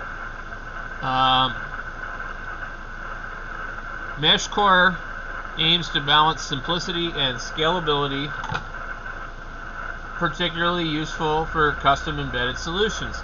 It also allows for manual path setting and is considered a robust alternative by some. Reticulum, an open source networking solution known for its advanced features and flexibility, sometimes seen as a more complex option compared to Meshtastic. Reticulum web chat client is available to improve the user experience. So we're definitely going to have to kind of bookmark this page here and go through some of this stuff. Ripple Tactical, a project that includes Scott Powell's work with TDEC, offering a different approach to LoRa networking. R node firmware, a firmware option that can be installed on Heltec V3 devices, enabling text messaging and media file transfers on smartphones. Wow, okay. Let's go look this thing up. Now we're talking. Okay. So this is on GitHub, but I want to know a little bit about it. We could watch a video, or we could read about it. I'm going to leave that page open for now. I want to go through the rest of the stuff. Heltec LoRa 32 V3 is a popular development board often used in conjunction with different firmwares. That's the one that I have. And then you have the RAK wireless starter kit in the LilyGo TDEC and T-Beam. Dive deeper in AI mode. Meshtastic alternative. Hardware. Okay, copy, thank you. Go Tena Mesh. Amateur radio with APRS. So that's another thing, Andrew, is you can do APRS. I don't know exactly what frequency, but while requiring a license, amateur radio combined with APRS, automatic packet reporting system, offers a similar functionality to Meshtastic, but typically with higher power and potentially longer range. It is a more established technology with a larger user base currently. Getting a technician's license, the entry point is generally achievable for those comfortable with technology. There's another thing called Garmin InReach. These devices utilize satellite communication, providing reliable communications even when traditional networks are unavailable. They're just saying that that is an alternative to Meshtastic. What I was more thinking of is alternative softwares, because Meshtastic is the software. The Heltec is the device. So MeshCore is a lightweight portable C++ library for creating decentralized communication networks using LoRa and other radios. It focuses on lightweight multi-hop packet routing and is suitable for custom embedded projects. Okay. And so R node firmware will allow you to send picture messages. Other considerations. LoRaWAN. This protocol uses star topology with a central gateway. Differing from Meshtastic's mesh topology, it is more suited for large-scale, centrally managed IoT applications. LoRa P2P allows two devices to communicate directly without a central server. Pretty cool stuff.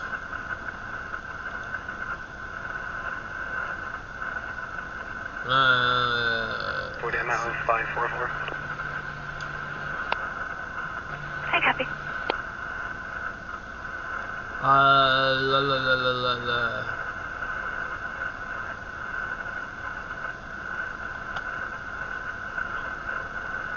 R node.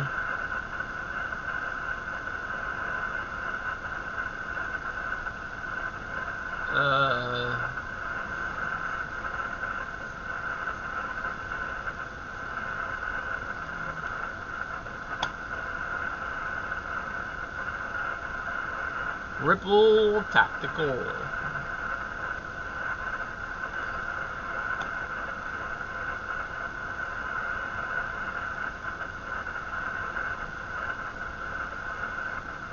What's up, Nick?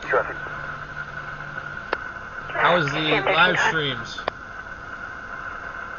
Yeah, you're early in Robinson with Arizona. Sam for Adam 3 George Robert.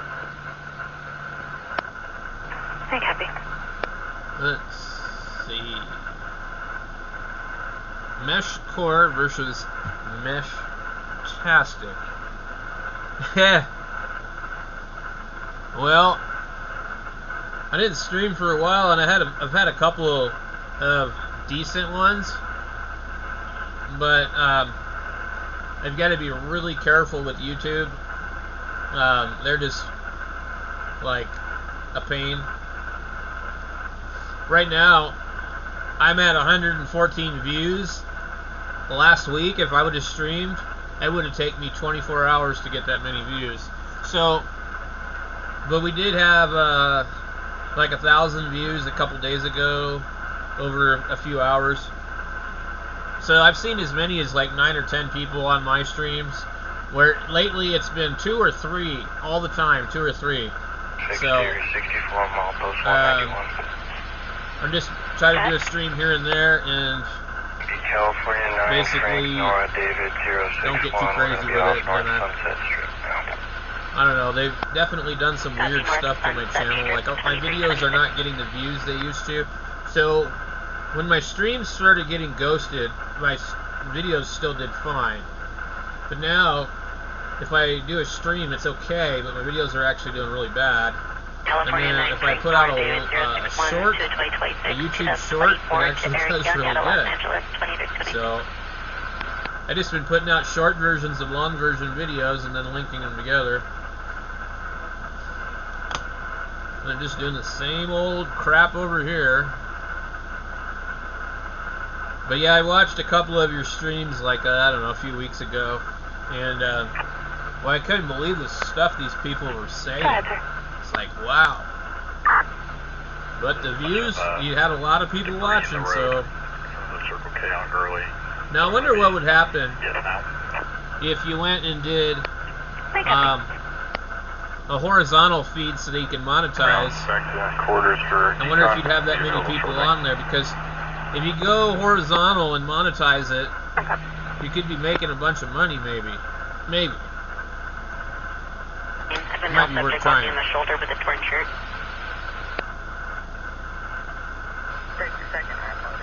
Laura versus Geo10 of Mesh. Interesting. Last name phonetically Sam. I had no idea there were so many different versions of these things. Robert, Edward, Baker, Edward, Charles, Adam, 5491. Let me take a look at this. I know, I'm not supposed to be playing other people's content. Where's my sound?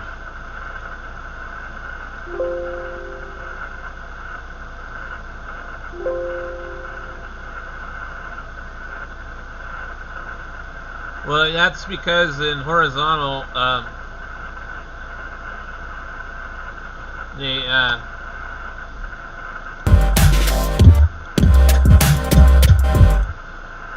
it doesn't show up in the short feed.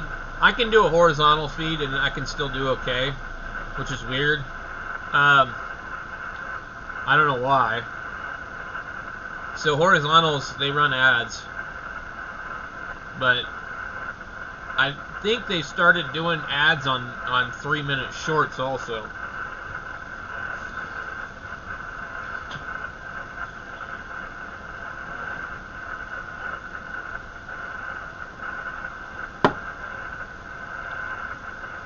Well, I went from making about $200 a month, just having fun, to like almost down to 100. It's like, I don't know. Guess I said something wrong. I hate music on a video. We don't want to hear your music. Hope everyone's doing well. So with MeshCore well and truly up and running now, it's even more easier to get MeshCore up and running on Android and iOS devices. There is now a better alternative to use than Mesh-tastic. So one of the biggest questions I'm getting asked at the moment is, what's the point in MeshCore? Meshtastic have released 2.6 now, so there's no difference. Why should I just use MeshCore instead of Meshtastic? Well, I want to get some things clear, because MeshCore is nothing like Meshtastic, and just fixing DMs does not make Meshtastic anything like MeshCore. One of the biggest benefits to MeshCore is its ability to be able to set manual paths. So on Meshtastic, if you send a message out, you don't really know where your packets are going to end up. With MeshCore, you can actually program in a proper path. So for example, you can tap on this little icon here and you can say, I want to route through that repeater, and that repeater. Yeah, okay. Go. And it will only use those repeaters to make the contact. On Meshtastic, it's anyone's guess where the packets are going to end up. And in complex geographical terrains, the flood routing method that Meshtastic uses is quite compromised. Now, I would actually quite like to do a side-by-side comparison, MeshCore versus Meshtastic, and I think I will do it at some point, but at the moment it's quite difficult because quite a lot of the UK has already gone over to MeshCore. And bearing in mind the project has only been going less than 3 months, it's been really great to see you guys jump on board this and show us the support you have, so thanks for that. Another great thing about MeshCore is the community. Everybody's friendly, everybody's kind to each other. We've got a great bunch of developers who listen and actually pay attention to any bug reports and just get things fixed. You won't find any trademark nonsense talked about on there. So MeshCore has a super slick interface. It works on Android and iOS. It's the same app on both. They look exactly the same. There's no janky different version for iOS. The experience is continuous across both platforms. So it's also got the pathing we talked about. You can manually set your path, so there's no need to kind of worry about when I send a message out, where is it actually getting to. You can define paths for your own repeaters if you want to do that. We've got a great community. Everybody's cool and just loves to chat about this stuff. We're all hobbyists at the end of the day. Also, the speed of development of this project has really blown my mind. It's not down to me, it's down to the people that are contributing to it. It just seems like it's lit a spark in some of the developers on this. Look, I mean, already we've got support for pretty much all of the main devices that you'd want to use this for. So if you haven't already, why not give MeshCore a try? When you do the testing, remember to use comparable setups to what you'd use with Meshtastic. Otherwise, you might find, inferior performance. We've seen this before. Some people try to put up a smaller antenna when their big one's left on Meshtastic and say, oh, the performance is not as good. So make sure you use a like-for-like setup so you can get a true result of the test. And I think you'll be very impressed. For example, if we just look at my MeshCore app here, go into channels, see that there's 26 public channel messages. And if you look at this, this is actually a conversation you can follow. No more of these random messages that are just like, what's going on? And the main reason is we're not actually using kind of managed flood. We're actually using pure flood, which is a lot better for areas where the terrain is quite complex. So yeah, you can see here the conversation just flows. Everybody's participating. It's a bit like a chat room, and it's so snappy as well. Also, because MeshCore is designed to be very stealthy on the airwaves, it doesn't transmit a lot, so it won't transmit lots of kind of telemetry packets and battery voltages that you're not interested from 50 kilometers away, seeing someone's repeater is kind of just about to run out of battery. That's not interesting to most people, so that's why it doesn't show by default on here. That's not to say you can't get that information if you want to. Like for example, my repeater here, Hartford Yagi, we can actually just sign into that and retrieve the information. It's not running off battery, so that's why it says 0. But there's some metrics from the repeater itself. So I hope that's given you a bit of insight into the differences, the main differences between Meshtastic and MeshCore. And yeah, go and find out for yourself and let me know how you get on. I'll leave links to the Discord down below so you can join that, come and join in the chat. And of course, I'll be in the comment section of this video answering any questions. And yeah, if you've got any suggestions for the project as well, obviously GitHub is probably the best place to do that, but you can, fire these questions anywhere and people will see them. So yeah, hope you've enjoyed this one, guys. Catch you next time. Let's see. MeshCore.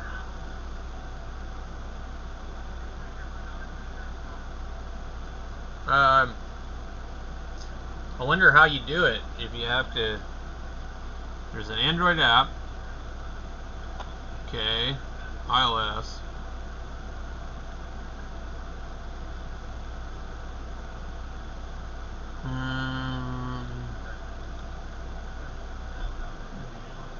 MeshCore.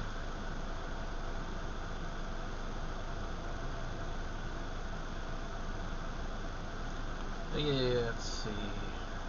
Now, one of the things about MeshCore there might not be a lot of people using it locally here. I'd have to see.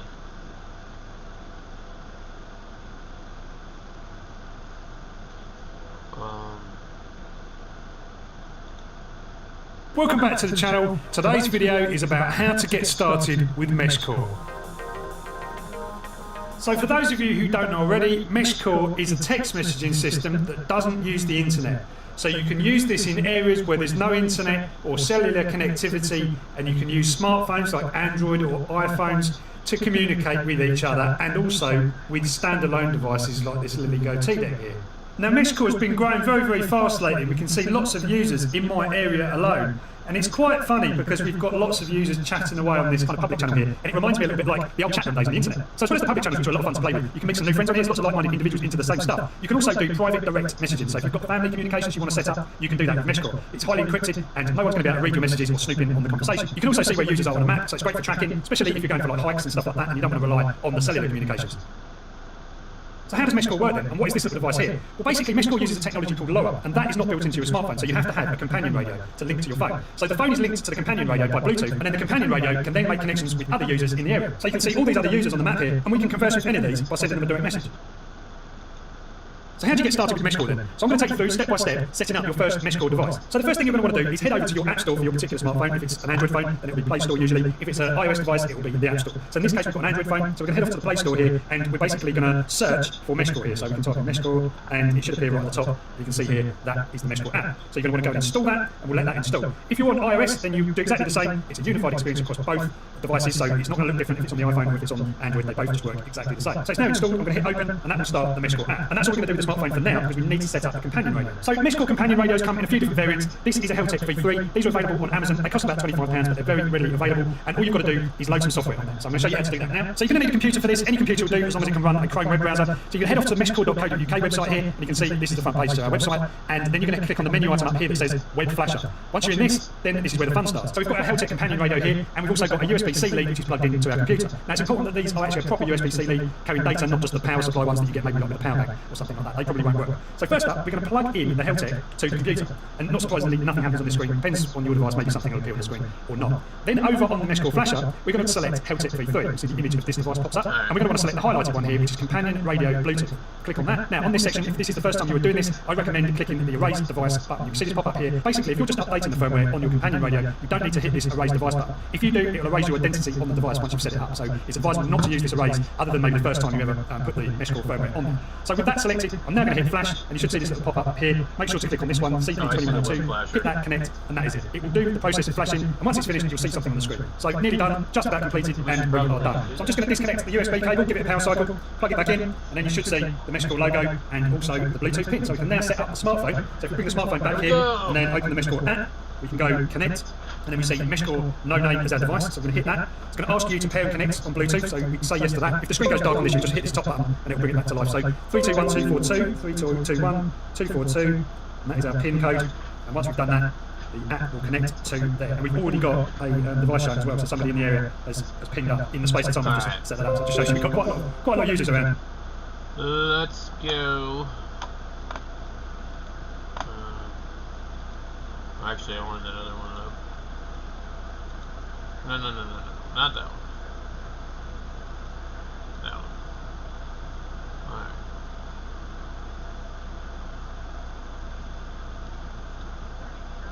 Damn it. This thing keeps doing goofy crap. Alright. I should be able to use Microsoft Edge. Mesh Core.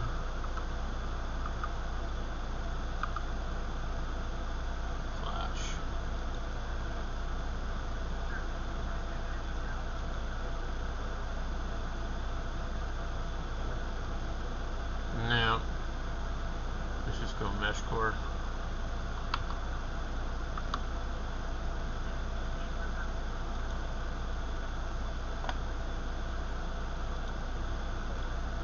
Why does this look completely different?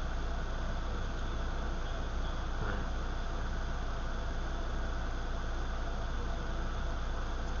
Choose the device. Heltec V3. There we go.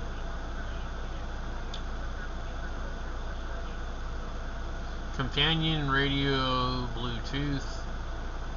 What was he talking about? Chat via mobile phone app or web client.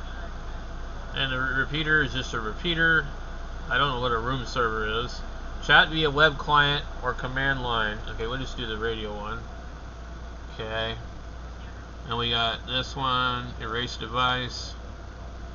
And upload the firmware onto your thing, flash. Okay. No compatible devices found. Okay, cancel.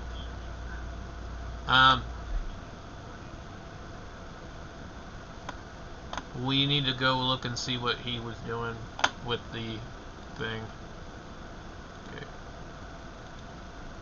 Hit that, connect, and that is it. It will do the process of flashing, and once it's finished, you'll see something on the screen. So nearly done, just about completed, and we are done. So I'm just going to disconnect the USB cable, give it a power cycle, plug it back in, and then you should see the Meshcore logo and also the Bluetooth pin. So we can now set up the smartphone. Nothing happens on this screen. Site, and then you're going to click on the menu item up here that says Web Flasher. Once you're in this, then this is where the fun starts. So we've got our Heltec companion radio here, and we've also got a USB-C lead which is plugged into our computer. Now it's important that these are actually a proper USB-C lead carrying data, not just the power supply ones that you get maybe like with a power bank or something like that. They probably won't work. So first up, we're going to plug in the Heltec to the computer. And not surprisingly, nothing happens on this screen. Depends on your device, maybe something will appear on the screen or not. Then over on the Meshcore flasher, we're going to select Heltec V3. You see the image of this device pops up. And we're going to want to select the highlighted one here, which is Companion Radio Bluetooth. Click on that. Now, on this section, if this is the first time you are doing this, I recommend clicking the Erase Device button. You can see this pop up here. Basically, if you're... Let's try this again. Okay.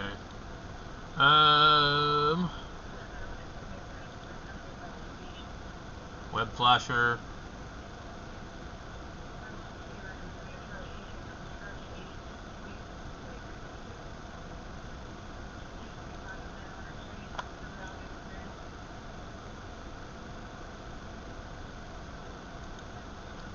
Okay.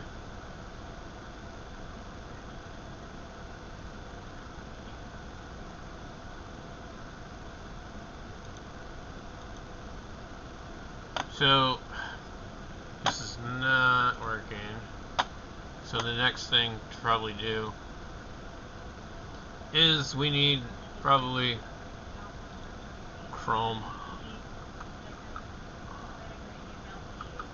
Uh-oh.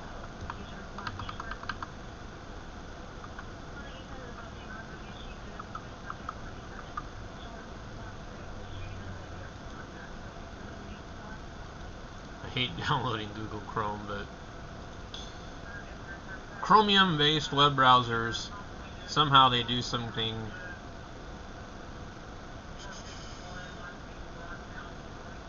Let's see.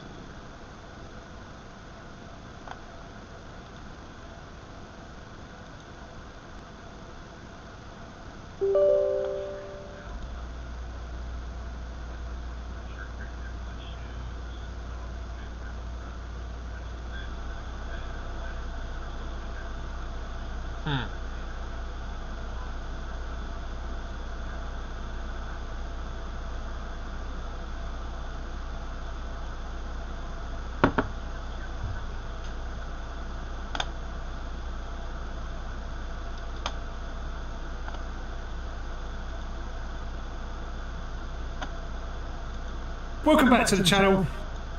It's got some extra messages on are available on the network. Ping myself somewhere Bluetooth, so with a power bank or something like that. They probably won't work. So first up,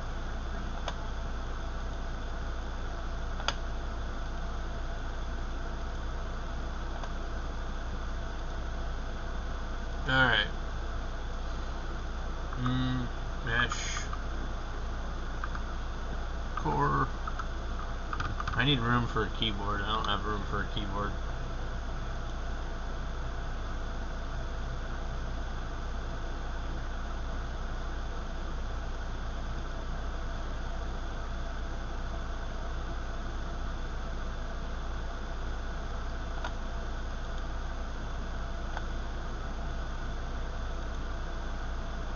Okay.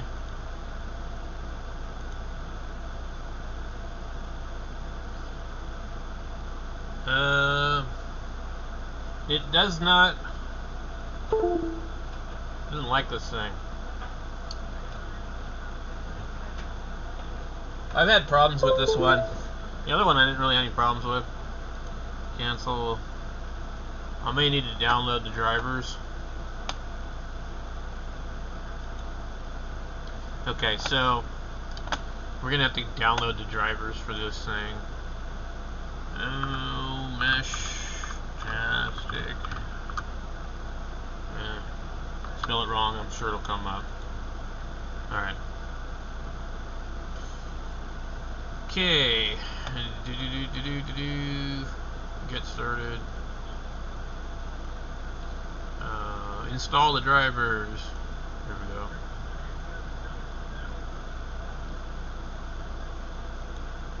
Okay. This computer should have already had them, but it's okay.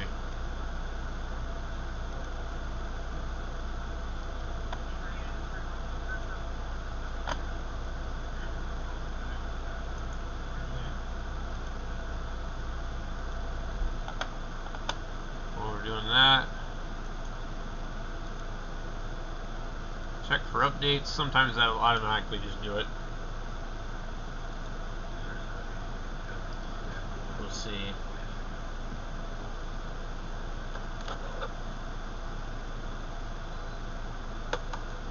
View optional updates.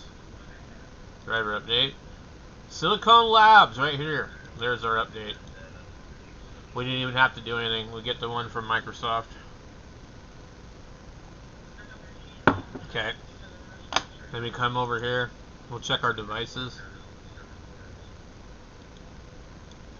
And we'll pull up our ports. Silicon Labs right here. COM port 3. We'll unplug it. It's gone. Okay.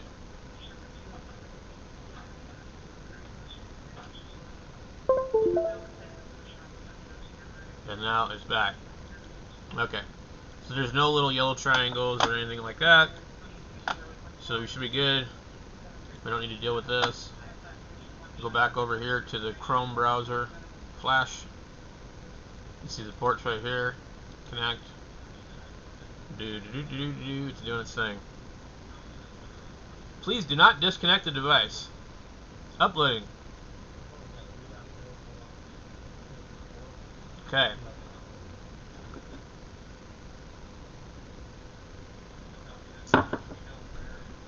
So I haven't even had the Mesh-tastic thing for more than, maybe 2 days. Actually, I got the first one yesterday, and I got the second one today, and here I am already on a different software.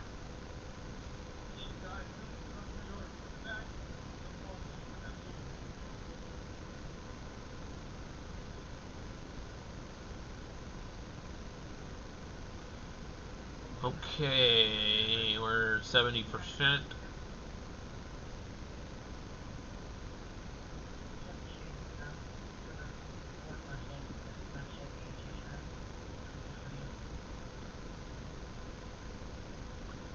Right. PayPal or Revolut? Never heard of that. Hard resetting. Okay. Hard resetting via RTS pin. Okay. And it says pin number frequency 869.525. Interesting. It's got a pin number on the front though. Or it did. Alright. So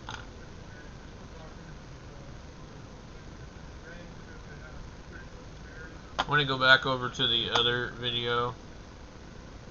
Just kind of we're going to plug in the Heltec to the computer. And not surprisingly, we've already nothing done all happens on this this. screen. Depends on your device, maybe something will appear on the screen or not. Then over on the mesh core flasher, we're going to select Heltec V3. You can see the image of this device pops up. And we're going to want to select the highlighted one here, which is Companion Radio Bluetooth. Click on that. Now, on this section, if this is the first time you are doing this, I recommend clicking the Erase Device button. You can see this pop up here. Basically, if you're just updating the firmware on your companion radio, you don't need to hit this Erase Device button. If you do, it will erase your identity on the device once you've set it up. So it's advisable not to use this erase other than maybe the first time you ever put the mesh core firmware on there. So with that selected, I'm now going to hit flash, and you should see this little pop-up here. Make sure to click on this one, CP2102, hit that, connect, and that is it. It will do the process of flashing, and once it's finished, you'll see something on the screen. So nearly done, just about completed, and we are done. So I'm just going to disconnect the USB cable, give it a power cycle, plug it back in, and then you should see the mesh core logo and also the Bluetooth pin. So we can now set up the smartphone. So if we bring the smartphone back here and then open the mesh core app, we can go connect, and then we see mesh core no name as our device. So we're going to hit that. It's going to ask you to pair and connect on Bluetooth, so we can say yes to that. If the screen goes dark on this, you can just hit this top button and it will bring it back to life. So 321242, 3221 242, and that is our PIN code. And once we've done that, the app will connect it's asking to me for the PIN, and but I we've can't already see got the a device shown as well, so somebody in the area has pinged up in the space of time we've just set that up. So it just shows you we've got quite a lot of users around here. So you can see here already more users just keep adding to the contacts list. So this is the contacts list. This is where you basically kind of manage your contacts, and you can start messaging from here. You can do direct messaging by tapping any one of these. You'll see there's a slight difference between the two icons here. We've got one that looks like a little antenna. These are basically repeaters that we'll come on to a bit later, but basically you can't message those. They are just like relays effectively, so they're ways of expanding the reach of the network. And then the user and also the Bluetooth pin. So we can now set up the smartphone. So if we bring the smartphone back here and then open the mesh core app, we can go connect, and then we see mesh core no name as our device. So we're going to hit that. Okay.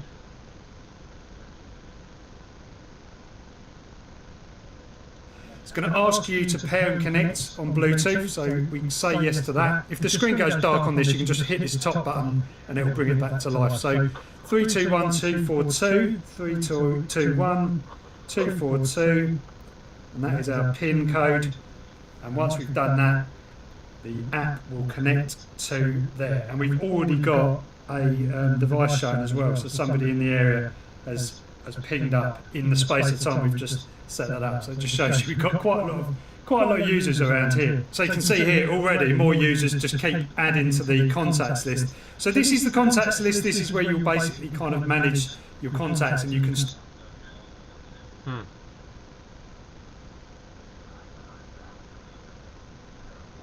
It shows me in New Zealand. Yeah, I don't know that.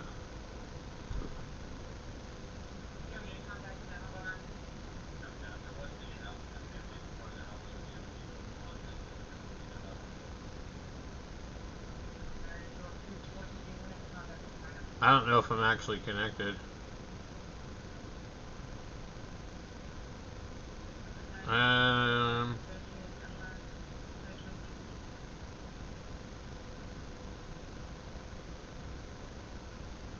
Your contact details have been broadcasted to nearby devices. They will also retransmit across the mesh. Interesting. Okay. So I don't know what he was doing. Hit that. It's going to ask you to erase device button. If you do, it will erase your identity on the device once you've set it up. So it's advisable not to use this erase other than maybe the first time you ever put the mesh core firmware on there. So with that selected, I'm now going to hit flash, and you should see this little pop-up up here. Make sure to click on this one, CP2102, hit that, connect, and that is it. It will do the process of flashing, and once it's finished, you'll see something on the screen. So nearly done, just about completed, and we are done. So I'm just going to disconnect the USB cable, give it a power cycle, plug it back in, and then you should see the MeshCore logo and also the Bluetooth pin. So we can now set up the smartphone. So if we bring the smartphone back here and then open the MeshCore app, we can go connect, and then we see MeshCore no name as our device. So we're going to hit that.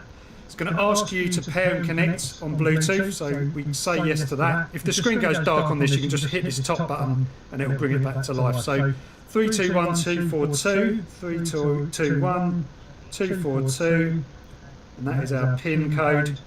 And once we've done that, the app will connect to there. And we've already got a device shown as well, so somebody in the area has pinged up in the space of time we've just set that up. So it just shows you we've got quite a lot of users around here. So you can see here already more users just keep adding to the contacts list. So this is the contacts list. This is where you'll basically kind of manage your contacts, and you can start messaging from here. You can do direct messaging by tapping any one of these. You'll see there's a slight difference between the two icons here. We've got one that looks like a little antenna.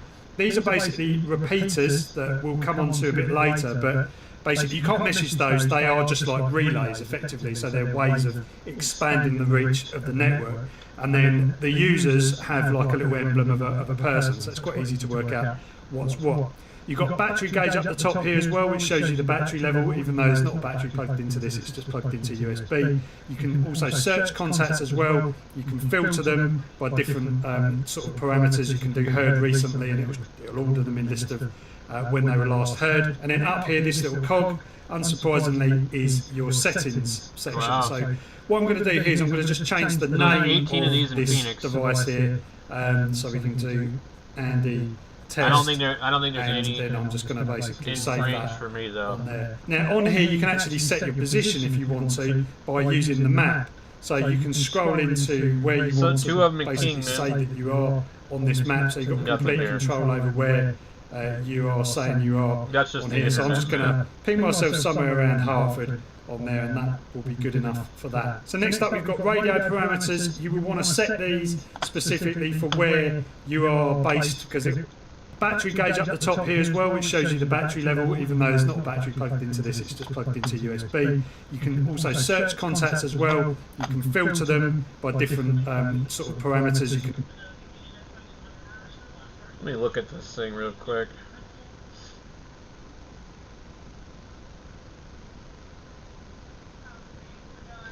Trace path manual.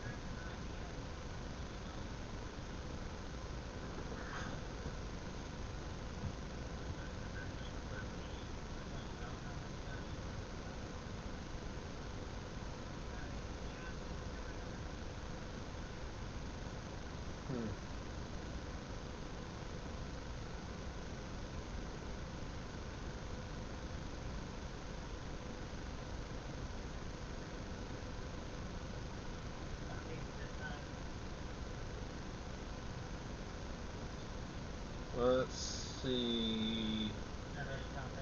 Contact settings.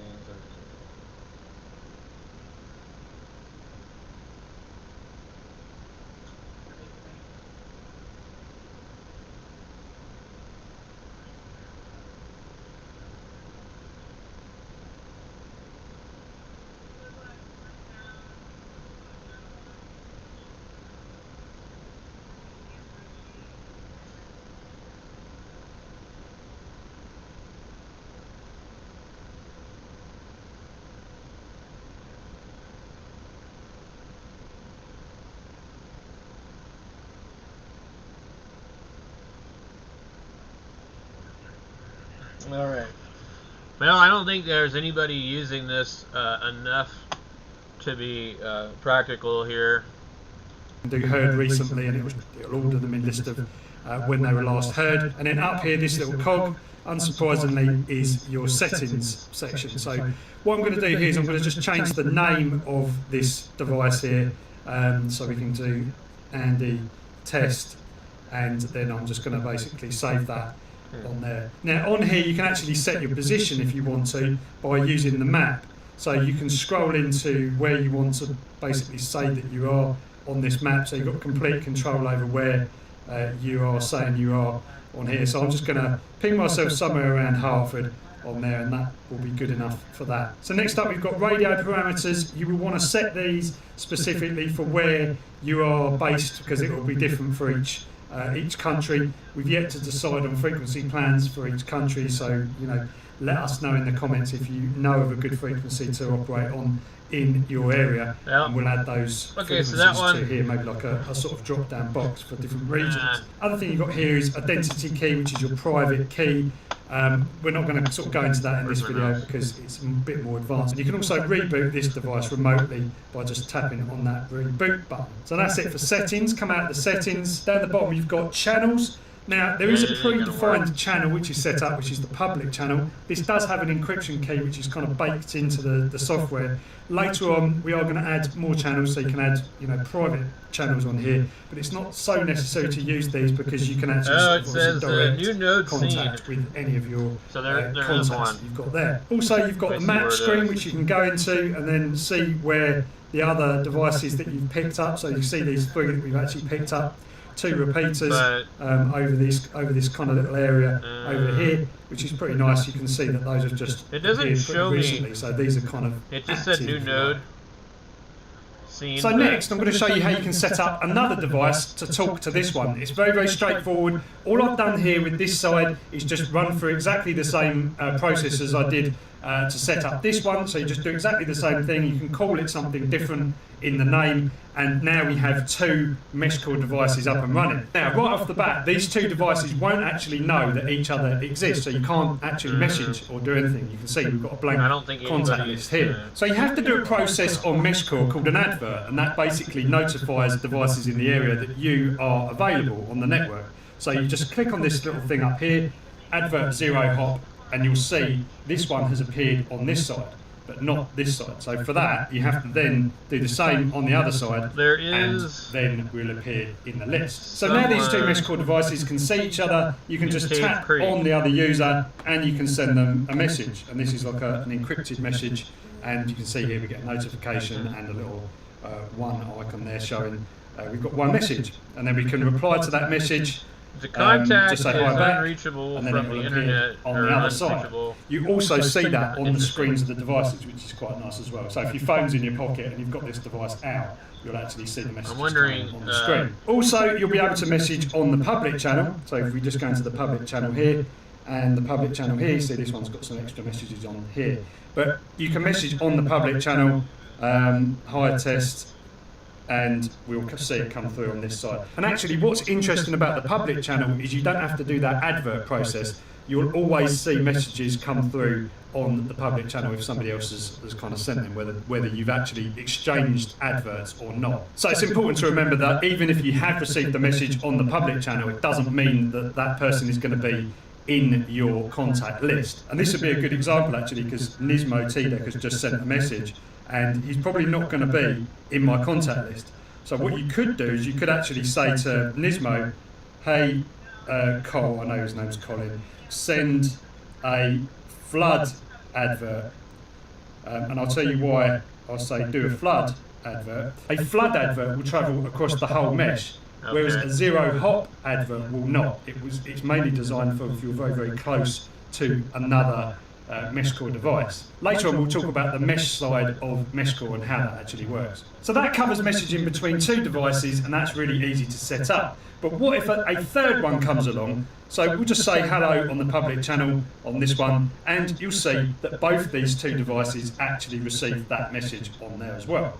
So all of these 3 can actually talk to each other on the public channel, no problem at all. Due to the limitations of radio, one of these devices might not actually be able to pick up the signal from this here. It's highly likely that will be the case if these are separated by like a kilometre or something like that. So in order to make that work, we can use a thing called a repeater. Okay, so we have the public channels. So this is a mesh core repeater. You can actually build these yourself using small little boards which we stock on our website, and you can put them in your own 3D printed case. or soon we will actually have a device that is ready to go. You Testing just turn it on and message. it just works I as a don't think anybody's repeater. gonna get So it. you might already be familiar with Wi-Fi repeaters that boost your Wi-Fi signal in your house.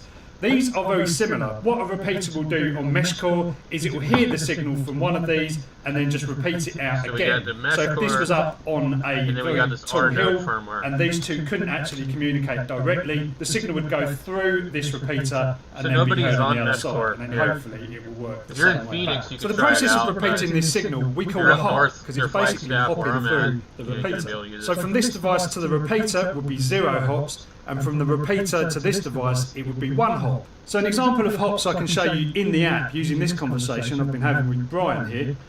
You can see up the top 2 hops. So basically that means there's got to be 2 repeaters in that conversation link. So something like this. So this would be I gotta me, get this back would be to Brian, printing this for would the be printer. hop 1 and this would be hop 2. So it's used 2 repeaters to actually make that communication possible. And you can have any number of these repeaters out there in high locations or anything else.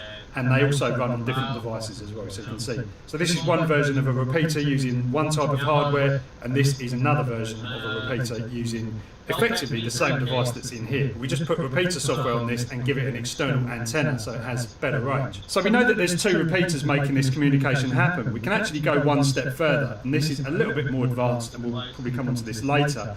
But you can actually see what those repeaters are using their unique IDs, which they have. So we can see that the first repeater here, C0, is this one, and then the other repeater would be this one, which would be 74. And you can actually program in which repeaters you want to use by tapping that button here, and then ticking the repeaters in order that you want them to actually pass your messages through.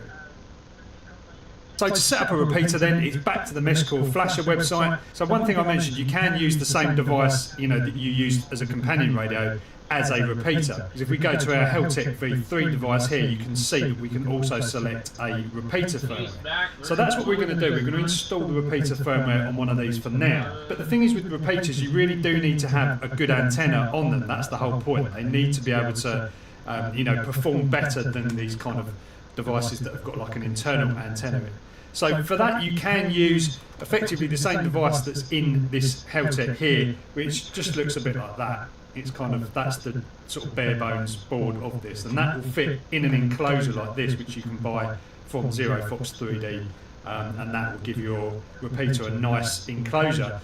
There will be some other repeaters coming along, and then obviously that gives you the scope to basically put on a really good antenna, like something like this, where you can actually put up in the loft space of your house or sort of hang up really high somewhere. And if you want to increase the range even more, you can use proper commercial grade antennas, which are obviously a lot better than this. And those will get your signal right out there. Anyway, to get this repeater firmware onto this Heltec V3, we're over to the flasher, click on the V3, and then we click on repeater. And what I'm going to do with this one is erase device. If you're changing roles, it's a good idea to erase a device. Basically, by changing roles, I mean if you're going from a companion to a repeater, always do an erase just to make sure that there's no residual kind of settings left in the device. So we're going to do that, and we're going to hit flash, and we're going to let this do its thing. So we're nearly done. I'm just going to bring my smartphone connected to the other node into shot here, so you can see what happens. So once this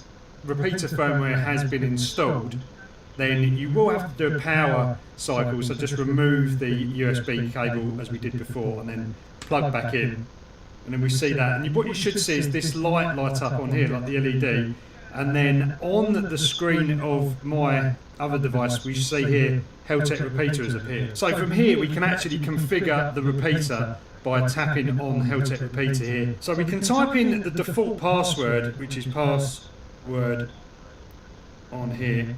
We can reset this in a minute, and we can basically log in to the repeater now. So you can see here's some information that's kind of being shared across the devices. So now you can see we've got a lot of information here about the repeater, and that's useful if you want to sort of see that information, including battery, voltage and everything else. So we've got a couple of tabs down the bottom here. We can click on settings, and we can actually name our repeater. So MeshCore is annoying. Repeater there. We can get some of the other settings from the device, so this should populate once that kind of does its thing. You can see those are the settings for the repeater.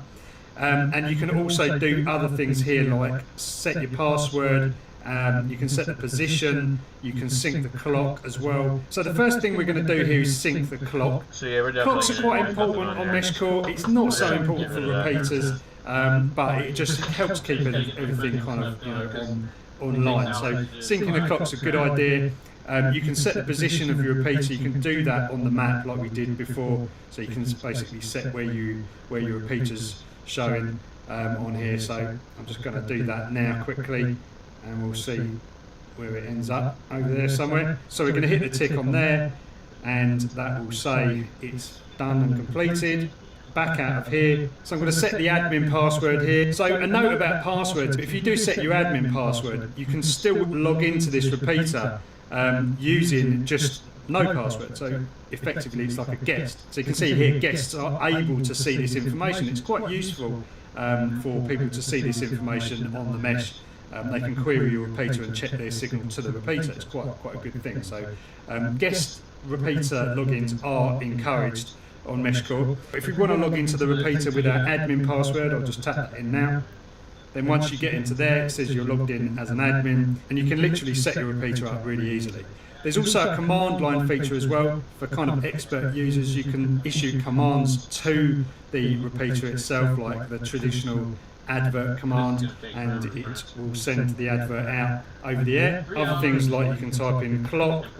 All of these parameters and stuff, most of these parameters are settable by the easier GUI interface in that settings tab there. So you can see we type in clock and we get the clock come back on there as well. A quick note about repeaters and adverts: it's not really necessary to advert your repeater. It will get discovered automatically by companion radios when they kind of try and form a path to a destination, or a public message kind of comes through. They'll just wake up and they'll just do their thing. So effectively you can just set these repeaters up and leave them unattended if they're running off batteries. As I say, there's going to be proper repeater hardware out there, solar powered, in a waterproof box, all ready to go. You just turn it on and it just works straight away. Very little configuration will be needed to set up a Mesh Core repeater. So now we have our repeater set up, we can send a message from one side to the other. It will probably go directly, but there's a small chance it might actually automatically go through the repeater there. So I'm just going to send that message out, and we'll see here what actually happens. So the message has been delivered, and we actually are getting a direct path here, so it skips the repeater, which is kind of what you'd expect to happen.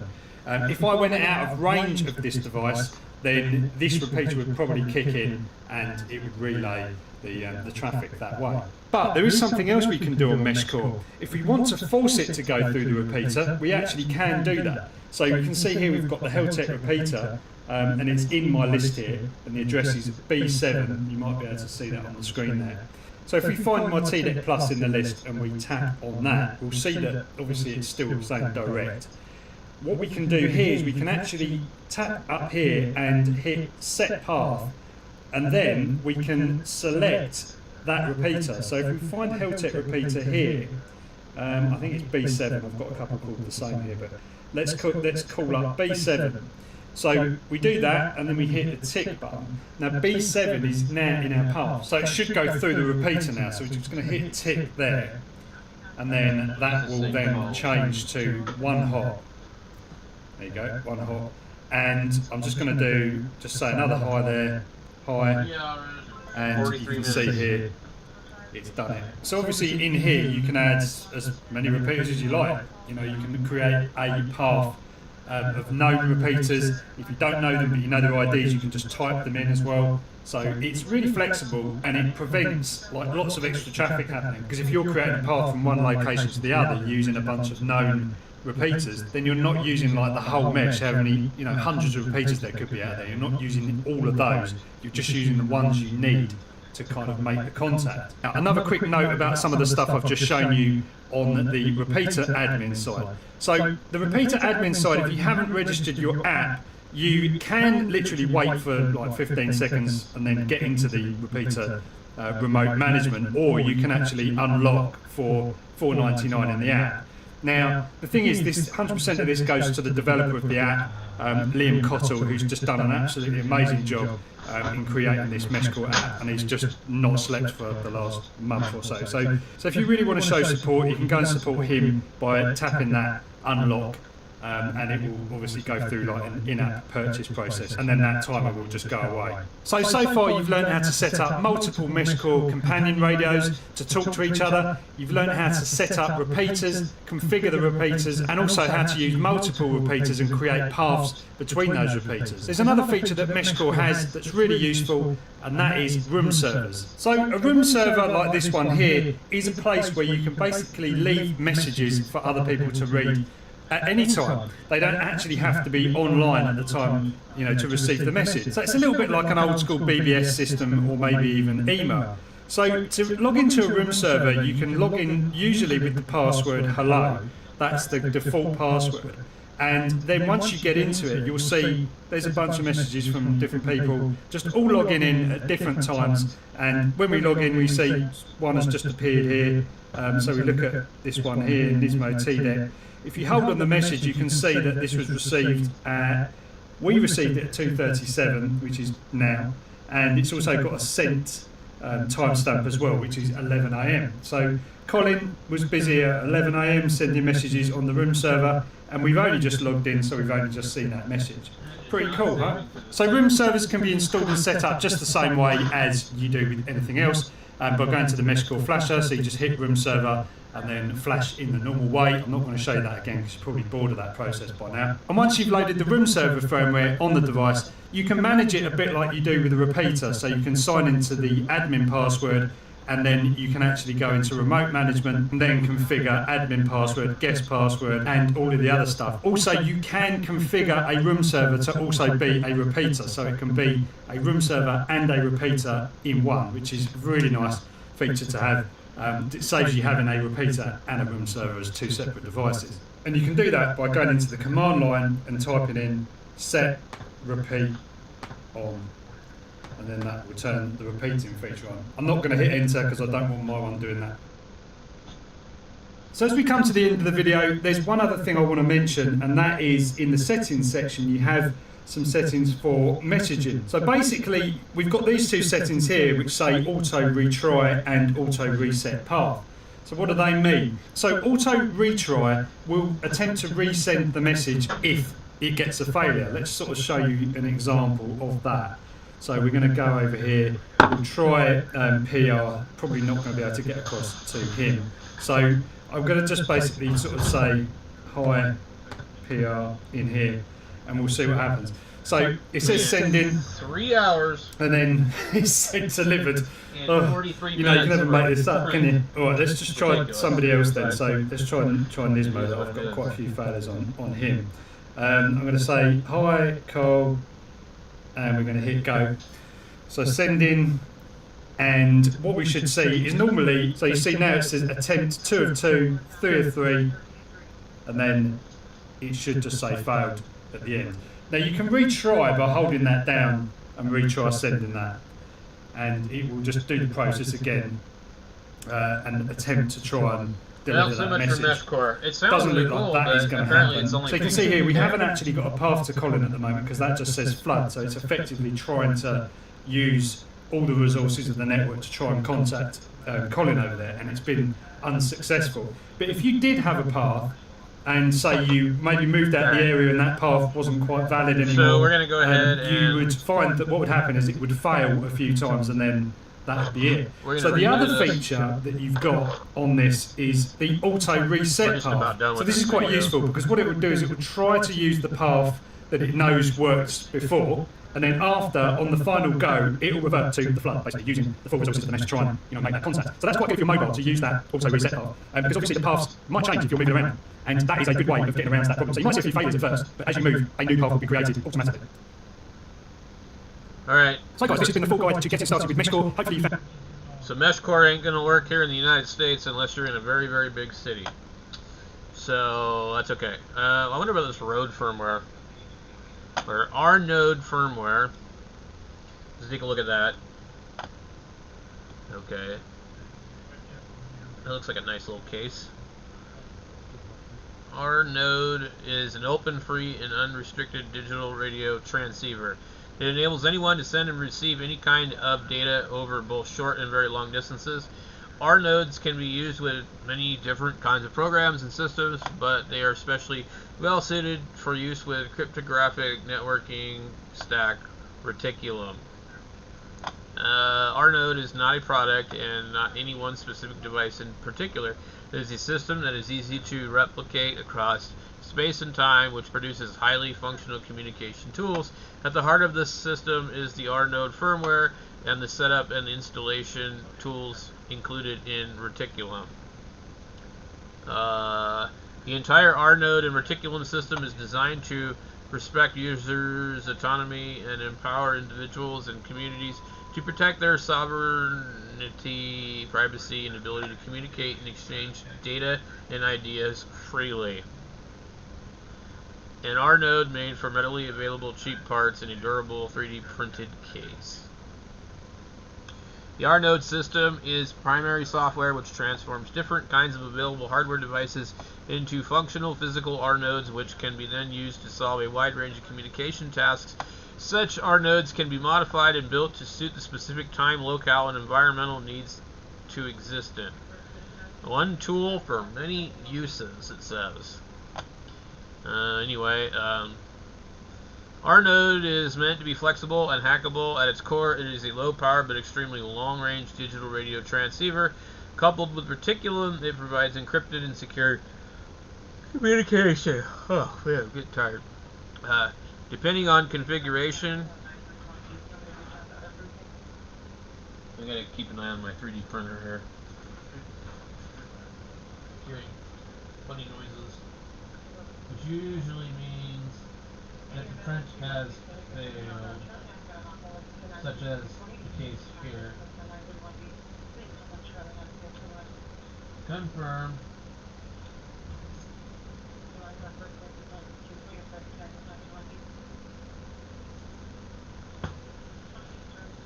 Lordy. I don't know what it is about the 3D printer, but I can never use the entire print bed. It's like, no matter what I try and do, the surface must not be very level. Alright, we're going to level the bed again, confirm.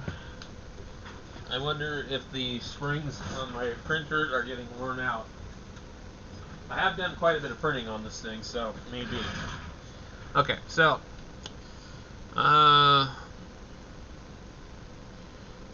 this is something about sideband.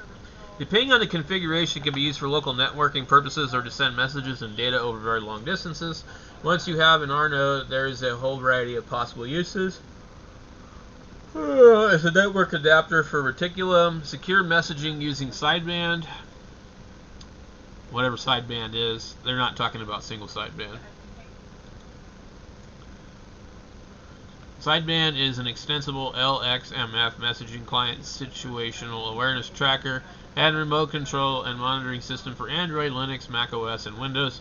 It allows you to communicate with other people over the LXMF compatible systems over Reticulum networks using LoRa, packet radio, Wi-Fi, I2P, encrypted QR, paper messages, or anything else Reticulum supports. Sideband provides many useful and interesting functions such as secure and self-sovereign messaging using the LXMF protocol over Reticulum, image and file transfers over supported mediums, audio messages that work even over LoRa and radio links thanks to Codec 2 and Opus encoding, secure and direct P2P telemetry and location sharing, no third party or servers ever have your data, situation display on both online and locally stored offline maps, geospatial awareness calculations, exchanging messages through encrypted QR codes on paper or through messages embedded directly in LXM links, using Android devices as impromptu Reticulum routers, transport instances, for setting up or extending networks easily, remote command execution and response engine with built-in commands such as ping, signals, reports, and echo, and full plug-in expandability. Remote telemetry querying with strong, secure, and cryptographical robust authentication and control. Plug-in systems that allow you to easily create your own commands, services, and telemetry sources. Sounds pretty neat.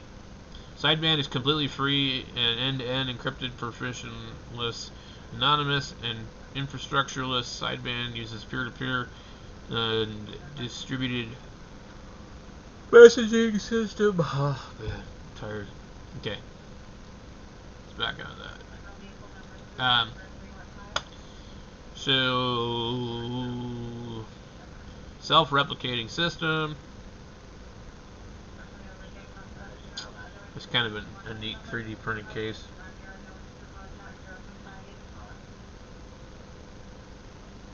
I wonder where you could get that 3D case. Huh. Okay, so...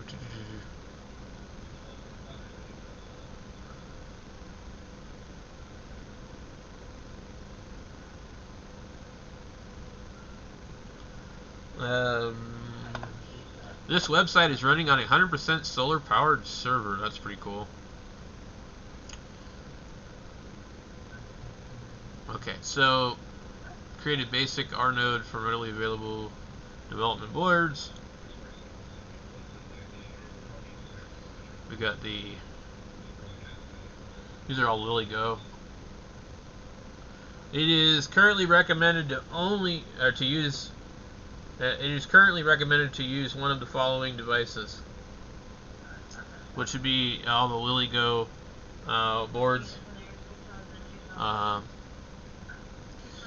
Installing the firmware on supported devices. Do you have one of the devices available that our firm node supports? In that case, it is very easy to turn it into a working R node by using the R node CONF auto installer. Okay. So LilyGo T-Beam, LilyGo LoRa V2.0, LilyGo LoRa 2.1, Heltec. So the Heltec LoRa 32 V2. I don't have that one. I have the V3. More supported devices are regularly added, so it might be useful to check the list of supported devices as well. Okay. R node firmware.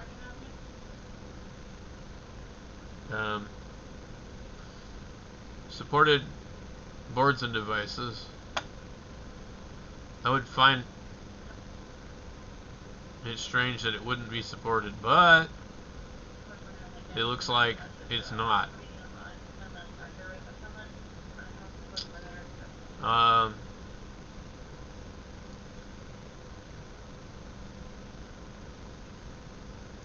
How in the hell could this be even viable if it doesn't support the most common one? Interesting. So it sounds interesting, but I would have to buy a completely different setup. Anyway, we're going to flash this back to Meshtastic. Let's see. What were they talking about here? Reticulum and Meshtastic. There's obviously some other ones. Geotenna Mesh. I don't know what the hell that would be.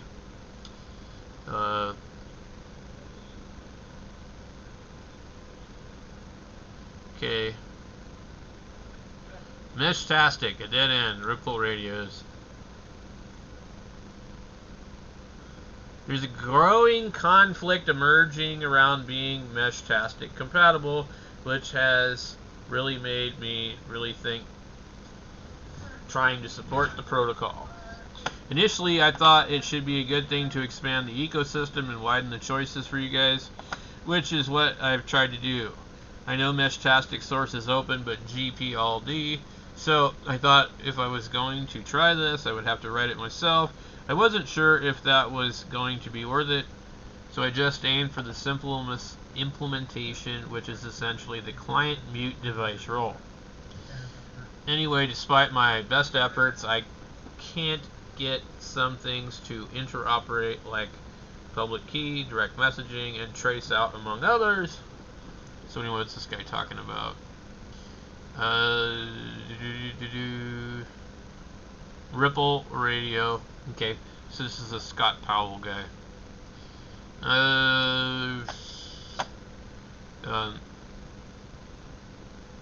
And to further this, it seems to be apparent that the Meshtastic crew just don't want to play with others. A lot of us got into this space because we foresee a need for an alternative, decentralized, decorporatized comms network, one that is resilient, private, anonymous, and free of government or corporate surveillance and tracking. Having corporations tiptoe into this space and making centralized efforts is probably inevitable, but I think a lot of us got into this precisely because we oppose this trend. What I see as the right way is for a capable and secure protocol to emerge, one that can resist bad actor attacks, surveillance, and censorship.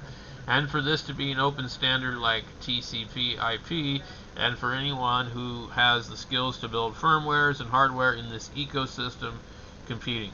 Best product wins. All too often we see the open AIs of the world pull a fast one, start out all community orientated, but then just show their true colors. I'm a believer in the free market, but not the free. There's no free lunch. This is the only way things get better and improve over time. So practically, going forward, I think I'll invest more time into studying reticulum and do more experiments with this protocol. It's got some really advanced cryptographic security and can apparently really scale and has principles I admire, like preserving privacy and being decentralized. The main downside is it seems to have is that it's got a big learning curve and it's not exactly consumer friendly yet.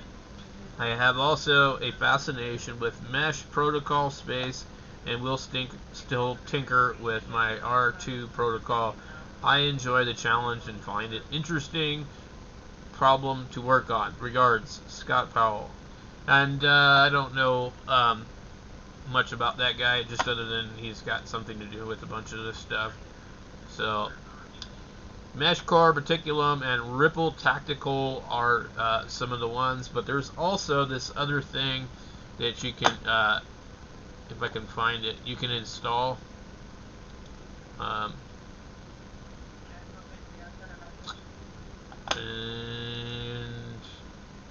it is, I've just seen it.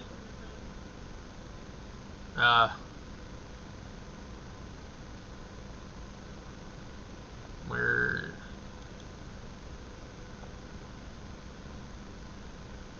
Meshtastic ATAK plugin. The ATAK plugin does not permit any Meshtastic configuration. The plugin does three things. Binds to the iMesh service provided by Meshtastic Android in order to send, intercepts all outgoing ATAK COT via ATK pre-send processor, and does this and that. Using Meshtastic Android app on all party devices ensures that you can talk to your local lower radio standalone. I don't know what this thing does. So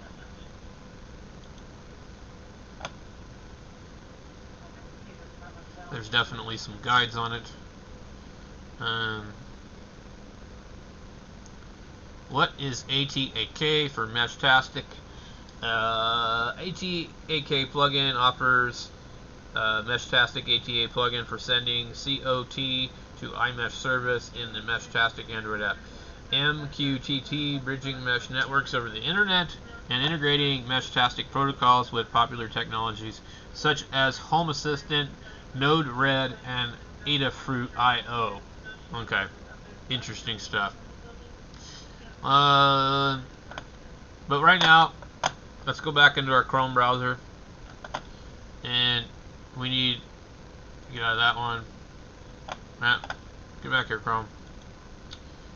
Chrome Dome. Okay, We need Meshtastic. Mesh T. Meshtastic. Okay. Okay, so we're going to go to Meshtastic, and we got our device over here.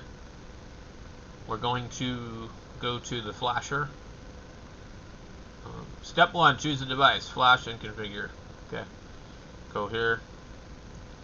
The web flasher. Flash the firmware. We'll click this. Web flasher. You can just search web flasher, Meshtastic. It'll pull you up on this page, but let's get this thing here. It's running some other crap now. Go over here. We got the Heltec V3. Okay. Click flash. It's going to come down here. You're going to say continue, erase, full install, erase and flash. We'll see our thing here. Click connect, and it should start doing its deal. You see it all happening there. We don't see anything happening on here. And this will take a little while, but not too long. So, practice makes perfect. So we are at 14%. So I'm going to go fill my coffee cup. You guys can watch this while I'm gone.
check on my 3D printer. We got one person on here. Where in the hell is that damn Scottish guy? You know, he's got to be around here somewhere.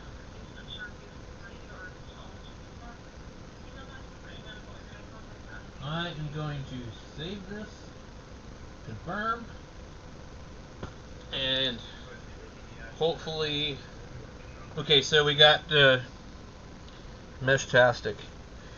So a lot of people seem to be not happy about Meshtastic. I don't know, it seems like a lot of people are using it.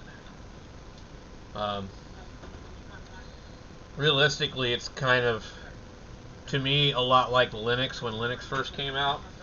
You know, everybody thought in the beginning Linux was like a toy, you know, and eventually it became pretty serious, but it's still not quite there either. Alright, let's print. PLA. Hands ramping up. Let's hit the print button. 3 hours and 43 minutes. We'll try this again. Just hopefully it'll work. So,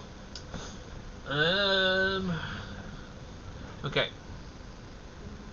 So what I need to do is actually clear my desk and move my camera, and then I can show you guys the process of the Meshtastic.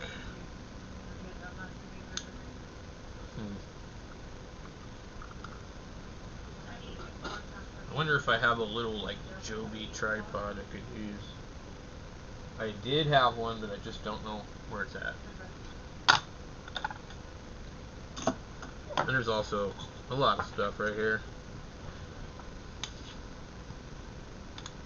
Let's see.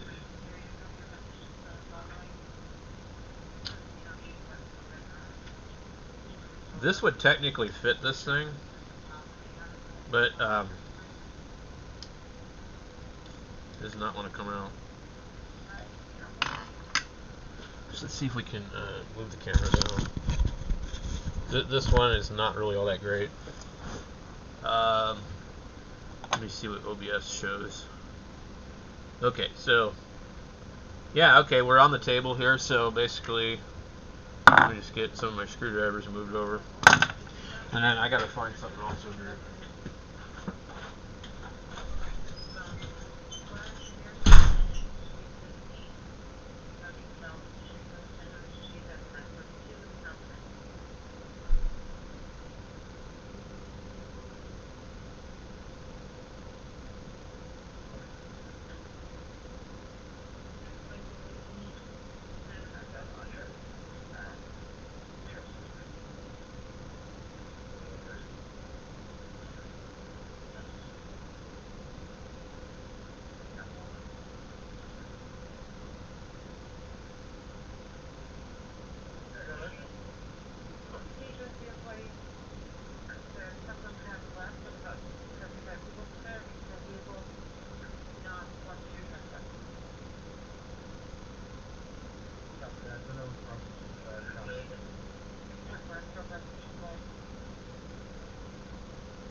let's see if the print is going okay.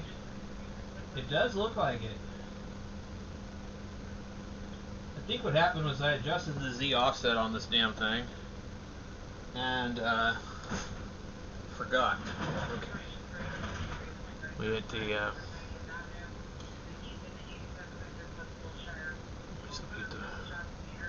mesh over there.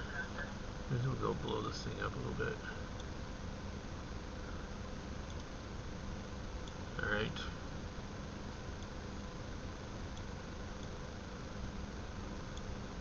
So we should be able to do like that.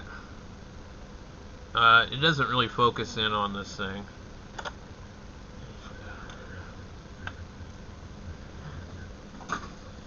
Man, I have got to do some serious organizing here.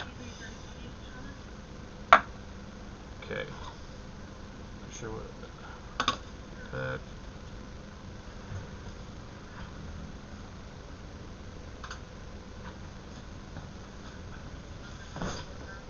If I was organized, that'd be dangerous.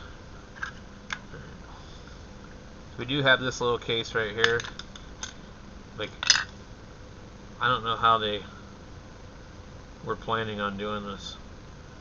I guess with some other type of wire.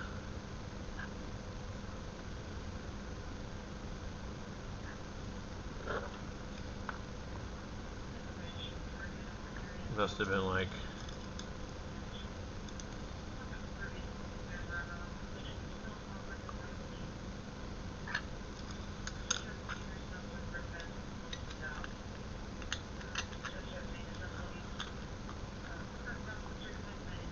it does not really fit all that great in there. However,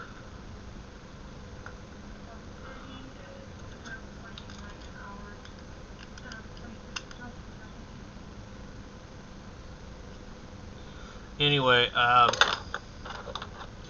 maybe I could get one of my other printers printing while I'm waiting on this 3-hour print. It's been so long since I printed with a different printer. Anyway, let's get this out of my way. We'll get just 2 people watching, so I might go ahead and end the stream here in a little bit, because I mean, there's not a whole lot going on, and I'm just farting around with this thing. So, oh, I was gonna do a demonstration on configuring this. Let's see. I need to be able to see what the hell is going on here.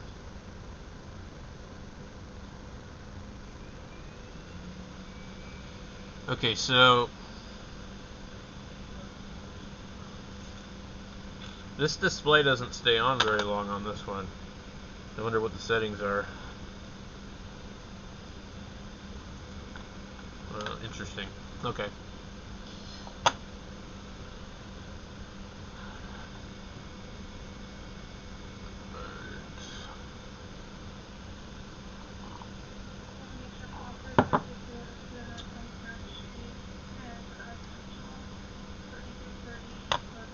Wow, this stream only has 4 likes. Not good, is it? Okay, so which one are we going to configure this one to?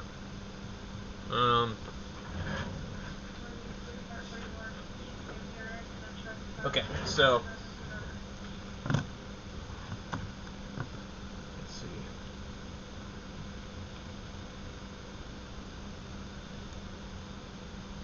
Battery dead? Shouldn't be. It probably is.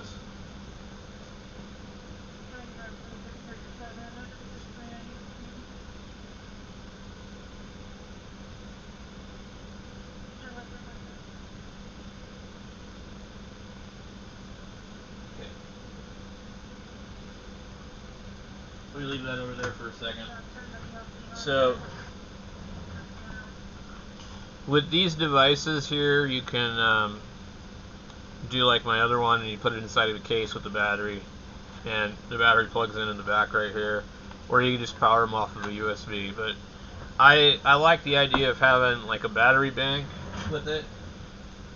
I mean, these are pretty inexpensive nowadays. You usually find a battery bank for less than you can find the battery for this.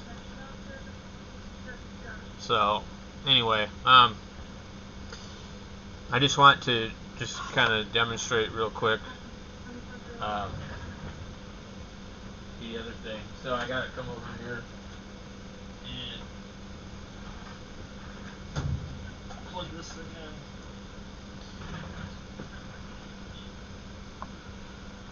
I left the phone on with GPS, and apparently that killed the damn thing or something. I don't know.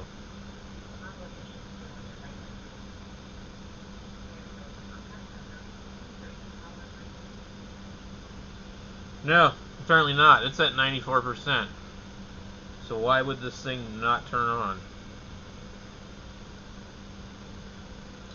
Interesting.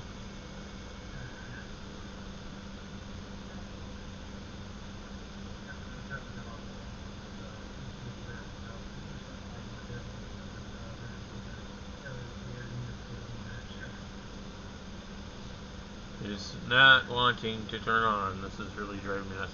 Okay, yeah, Motorola. So this is kind of an interesting phone. I don't use it. I use the S23. But this thing says 108 megapixel camera. And 2.1 micro M ultra pixel. Whatever the hell that means. But it's my opinion that that camera really is not super amazing. Motorola cameras are usually not nearly as good as the Samsung ones, unfortunately. Alright. Okay, let's see if we can see this. We don't really need this in the way here, do we? Okay, so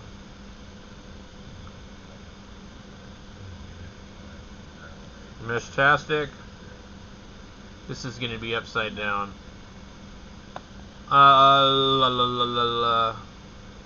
So we click on that. Maybe the cloud. I don't know. This thing, it's just really stupid. Click add. It'll ask me which one I want to connect to. Since I have two of them over here, I'm going to connect to this one. And I just wait for it to connect.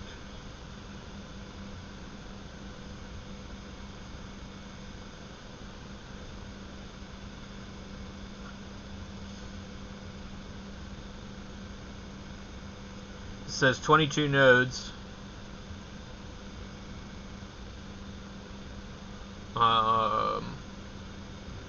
But it'll take a while to actually connect. Pairing failed. Please select again. Okay. Alright. This seems to be a common problem.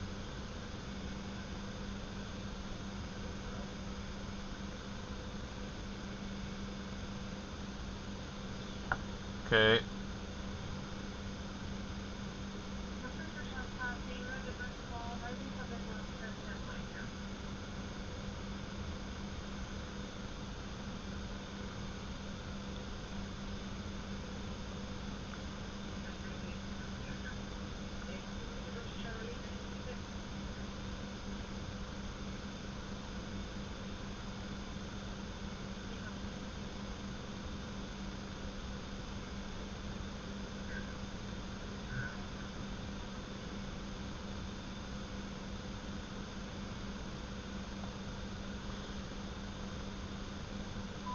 This thing is not what I call intuitive.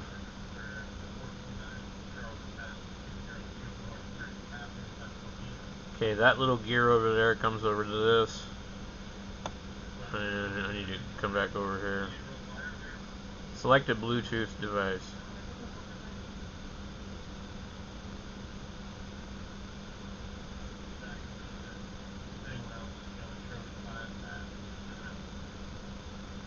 Bluetooth is on.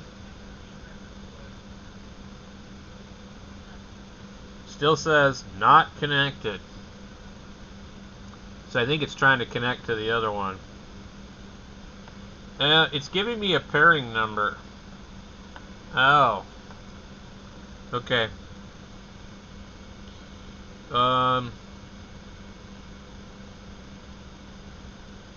Why is it not, okay.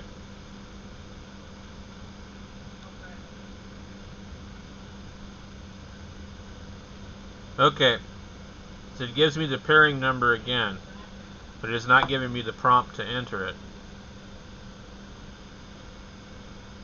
The only thing I could think of is I probably need to uninstall Meshtastic on here because it's already been paired with something different.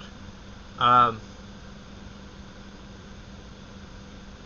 would make sense. Okay, so we'll go into the Google Play Store and Mesh. Where is it? Okay.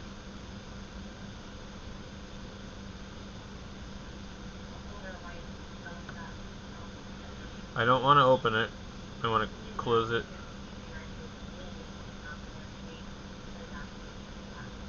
I do not like this phone. Like, this is not my regular phone, so it annoys the hell out of me. I just want to uninstall this thing. There we go. Okay, it's been uninstalled. Now we'll install it, and hopefully it doesn't keep any of our information. Okay, open. So this is like brand new Meshtastic. Welcome to Meshtastic. Let's get started. Connect your Meshtastic device. Setting up encryption. As standard, the default encryption key is set. To enable your own channel and enhanced encryption, go to the channel tab and change the channel name. This will set a random key. To communicate with other devices, they will need to scan your QR code or follow the shared link to configure the channel settings. Okay. So now we have not connected, none disabled. Click the plus sign down here and allow Meshtastic to find and connect to and determine the relative position of nearby devices. Okay. Alright. Allow. It shows the two meshes that are here. Okay. Now, this one I really don't want to have connected to this because this isn't the phone I would take with me. So this wouldn't be a portable mesh. Okay. Now, what's stupid is it's not asking me for the pin, and it keeps trying to go to the other one.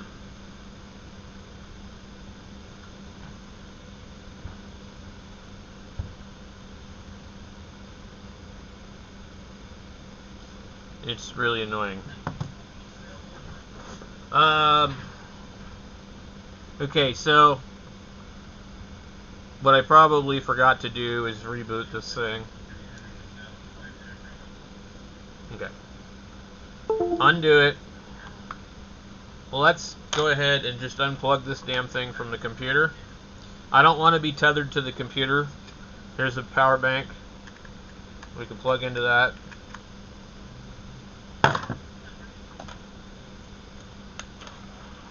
And we just have that there. We're at 73%. Okay. Okay.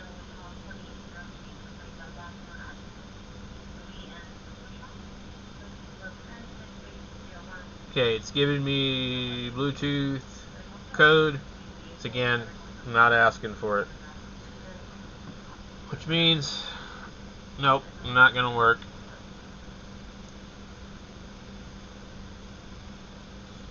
this other one's not supposed to be in here, so what we need to do, again, I gotta deal with this thing. So,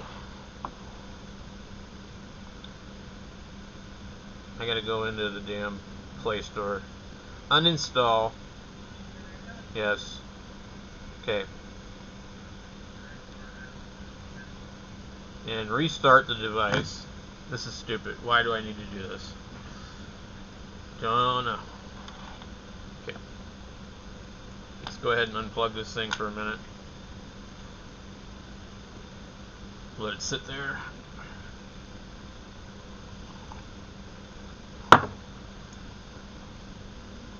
He has to clear all the crap out of the phone because it's trying to prioritize for the other particular device.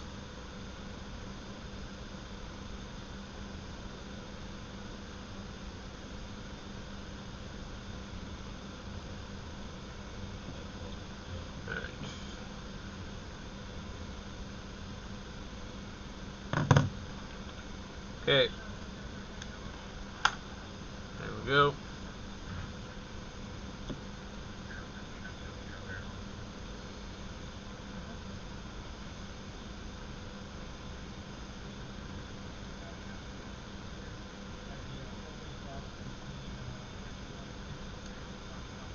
Okay.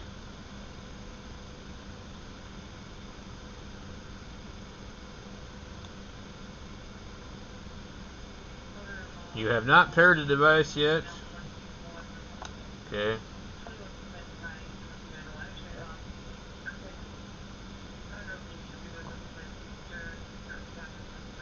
Add. Allow.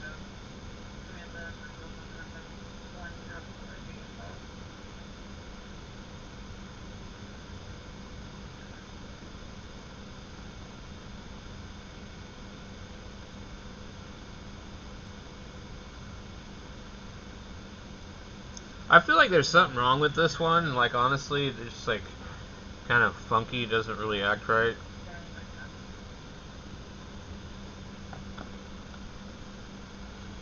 This thing drives me nuts.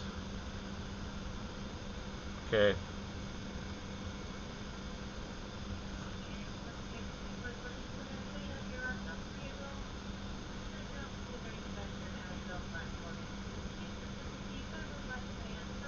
Pairing failed.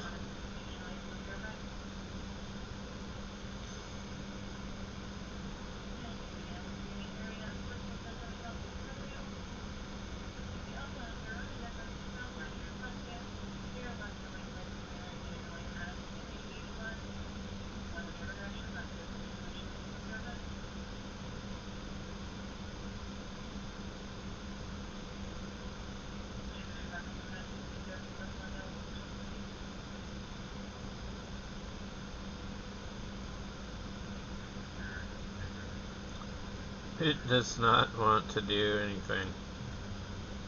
Oh my god. Okay.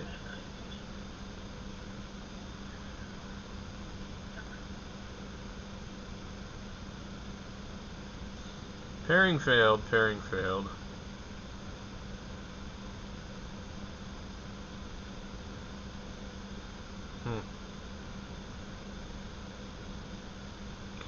This is really annoying. Oh, let me go turn this damn thing back on while we're doing this. Doing good. Got the scanner back on. Alright.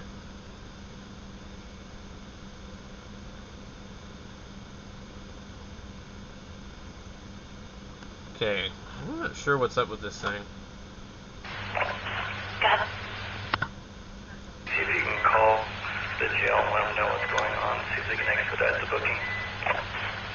Call the jail. Let them know what's going on. Right. Settings.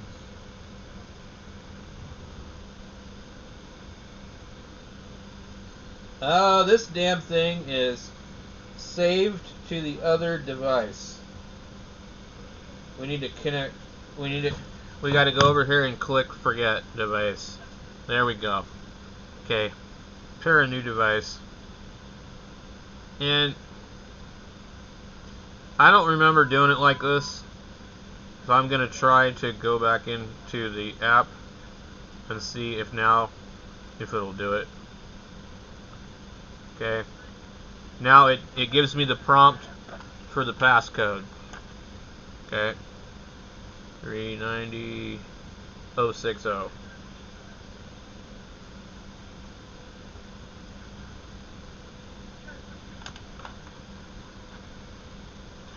Now we're paired. So you had to clear out the Bluetooth stuff. Okay. That's really weird. Okay. So now this thing says unset. We need to come in here and click United States. They got all kinds of stuff in here. Okay. And that's going to reboot the thing. County jail copied. No further. Drone strike. Oh, thank you. Drone strike. Alright. What do we got here? Okay. So basically everything else is probably fine here. We go click our map.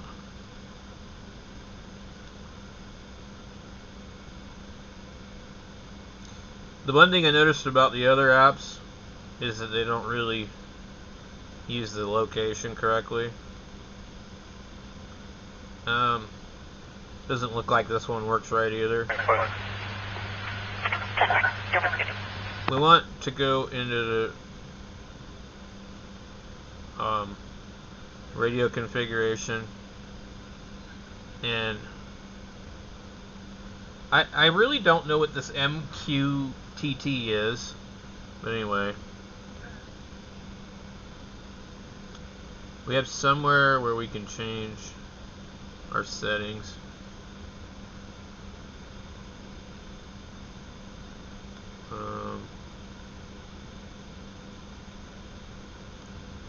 Position. Smart position enabled. You can use the fixed position. Okay.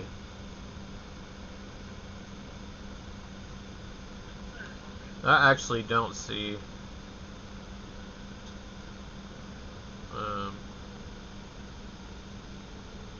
Okay.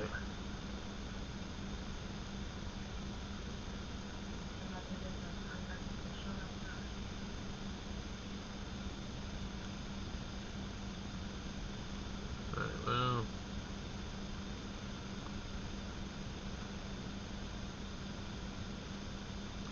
I don't know why it shows my own thing on here. Like, seriously.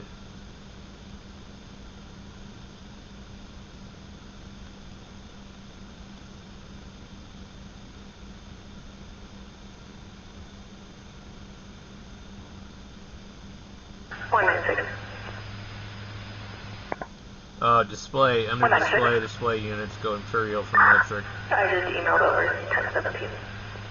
Display mode. Chat 4. Default. How about 2 color?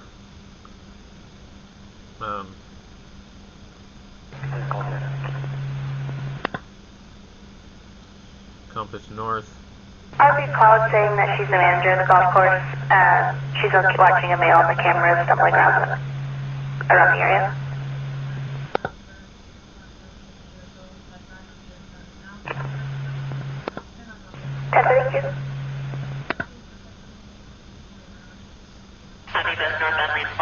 See if it will change the color, maybe. Definitely be nice to have GPS on one of these damn things.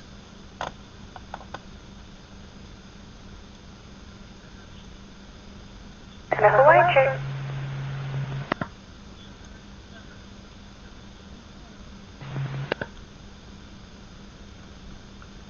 I don't think it did anything though.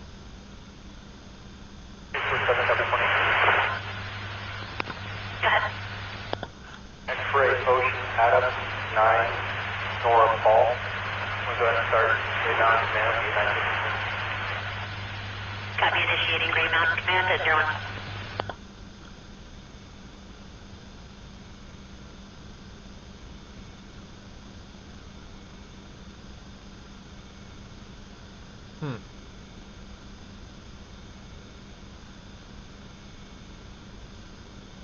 Well, okay.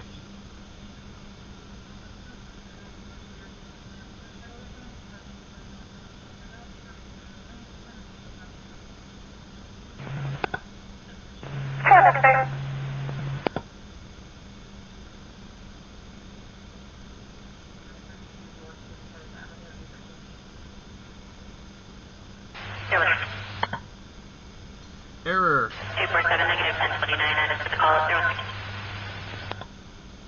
06. Okay. What is MQTT?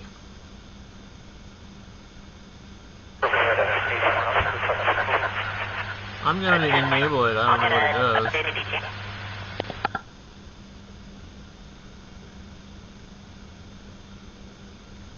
Okay.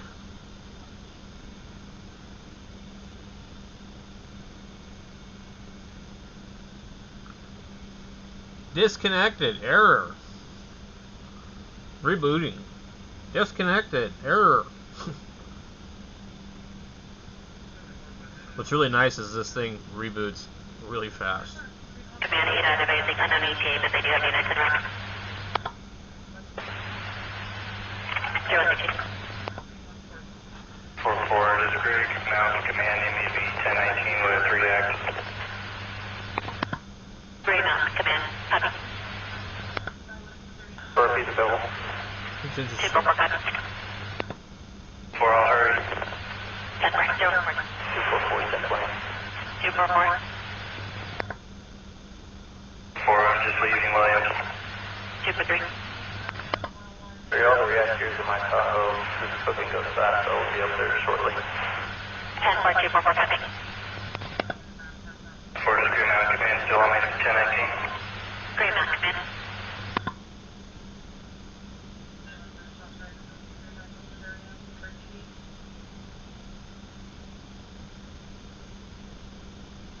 For 4 to 1018.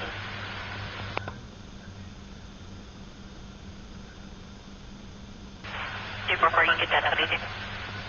What the hell are they doing? 0150.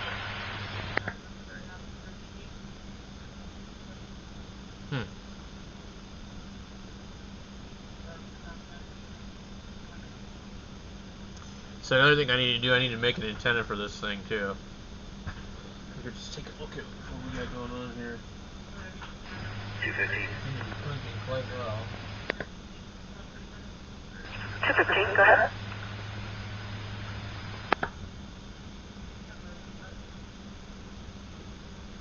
All the doors are locked here. Business is secure. Yeah, this 3D plate's coming along pretty good.